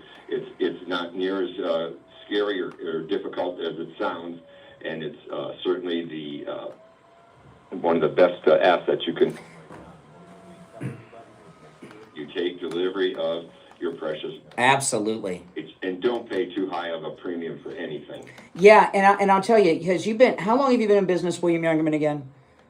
We're about 60 years. Yeah, in the business you're in, to me, your word of mouth is very good, right? I mean, you've been in business that long, doing this kind of business, your reputation's good, people trust you, and you want to get honest, good information, and that's what you get from William Youngerman and his great team over there. He opens up at 10 a.m., stop in at 150 East Palmetto Park Road in Boca on the first floor of the Bank of America building, just east of US 1 Federal Highway, on the south side of Palmetto Park Road, or give them a call toll free. And remember, no matter where you are in America or in the world, you can do your business over the phone and through the mail with William Youngerman. 1-800-327-5010. 1-800-327-5010. And find both his phone number and address on his website, williamyoungerman.com. All right, William Youngerman, we'll talk tomorrow. All right, take care. So anyway, everybody likes Scott Adams, even though he, stole my idea and got many millions of views. But he's a really super famous guy. But he made a really sad announcement, and he's very good friends with Gutfeld over on Fox. And this is pretty heartbreaking stuff. Let me just share this. Some of you have already guessed, so this won't surprise you. But I have the same cancer that Joe Biden has. So I also have prostate cancer that has also spread to my bones. But I've had it longer than you have. Well, longer than he's admitted having. So my life expectancy maybe this summer. I expect to be checking out from this domain sometime this summer. Now. Oh boy, I mean that's I would not have it so together as he does if I had that. I haven't heard somebody do that since Michael Landon went on the Tonight Show with the stomach cancer. Remember that? I mean that's just sad to hear. And let's hope that a miracle happens. And if everyone could pray for Scott Adams, please do. I mean, he's a good guy. I mean, I'm making a little fun of him about that Jim Acosta thing. But he's a good guy, and he's a straight shooter and an honest guy. And I've never heard a negative thing about him other than what I said about the Jim Acosta thing. But that's just, that's just a sad thing to hear. I don't know if he's going to continue to do his show or not. I hope not. I mean, if I had a diagnosis like that, I would obviously tell you, but then I would spend the few weeks I have left with my family. I don't know if I'd be live streaming the whole thing, although that's a thing. People do that these days. There's been many a person who was dying that went and documented everything on YouTube or something. I wouldn't do that, but let's just pray for him and for Biden. We don't want anybody to die of the cancer. But, man, how scary that is to know it's coming, too. That's what's really scary to me, is that it's coming. Oh, boy. All right. 1-888-465-2631. I'm reluctant to go to the phones, but, we're almost to the end. Why not? You're on the air. What's your name? Where are you calling from? Hey, Brian. Hey, Jack. All right. Well, I think the problem with the callers that have been calling about their health care, Medicaid, Medicare, there are two separate things. $880 billion being cut. I think people need this to survive, and it really hurts. Oh yeah, maybe if you make your voice sound a little sadder, people will believe. They're not cutting Medicaid from people like that last caller. Okay, there's a lot of people on Medicaid. There's a lot of fraud in the system. They're cutting out the fraud, which includes the illegals that are on it. And people that are able to work, they're adding a work requirement. May I bring something up, Brian? And I respect you, and I do apologize for what happened earlier today. I think it was very wrong for what happened to you. Oh, well, thank you. I appreciate it. That's never acceptable in any. Oh, gee, yeah. I think that changing the subject slightly to the tornadoes in the Midwest and how the Trump administration has cut the National Weather Service. People are dying because of this. Nonsense. Let me tell you, you're in Sarasota, Florida. I'm in South Florida. So you and I both live in Hurricane Alley. Okay? We live in Hurricane Alley. And the National Weather Service and the National Hurricane Center is not where really anybody goes for their weather anymore. You know, there's a couple of things going on. How long have you lived in Florida? All my life. All your life. Okay, and in Sarasota, you get more hurricanes than we get in South Florida. I mean, South Florida is the southeast, okay? Miami, Fort Lauderdale, Palm Beach, that's the Keys. That's South Florida. He's in Sarasota, which is on the Gulf of America, which is the west coast of Florida. And you get... Yeah, you're on the west coast you're on the Gulf of America, and you get more hurricanes than we do here. When I'm following hurricanes, I follow the paths. I don't pay attention. Which model is the most accurate? Every Floridian knows this. Which model is the most accurate for hurricane predictions? Well, in general, the European. Yeah, European model. See, didn't I tell you? You have a European model. So not the National Hurricane Center. The European model is from Europe, and the hurricanes hit on the dot where the European model says it's going to hit. Real quick. Yes. It's hard to have computer models compute where a tornado is going to go, and people are dying because they're not shutting down the weather. They're cutting out the waste. Another thing I've noticed. I'm glad you admitted that. You didn't get triggered by Gulf of America. The European model is the one, and it's embarrassing. It should be from the National Hurricane Center in Miami, which is useless.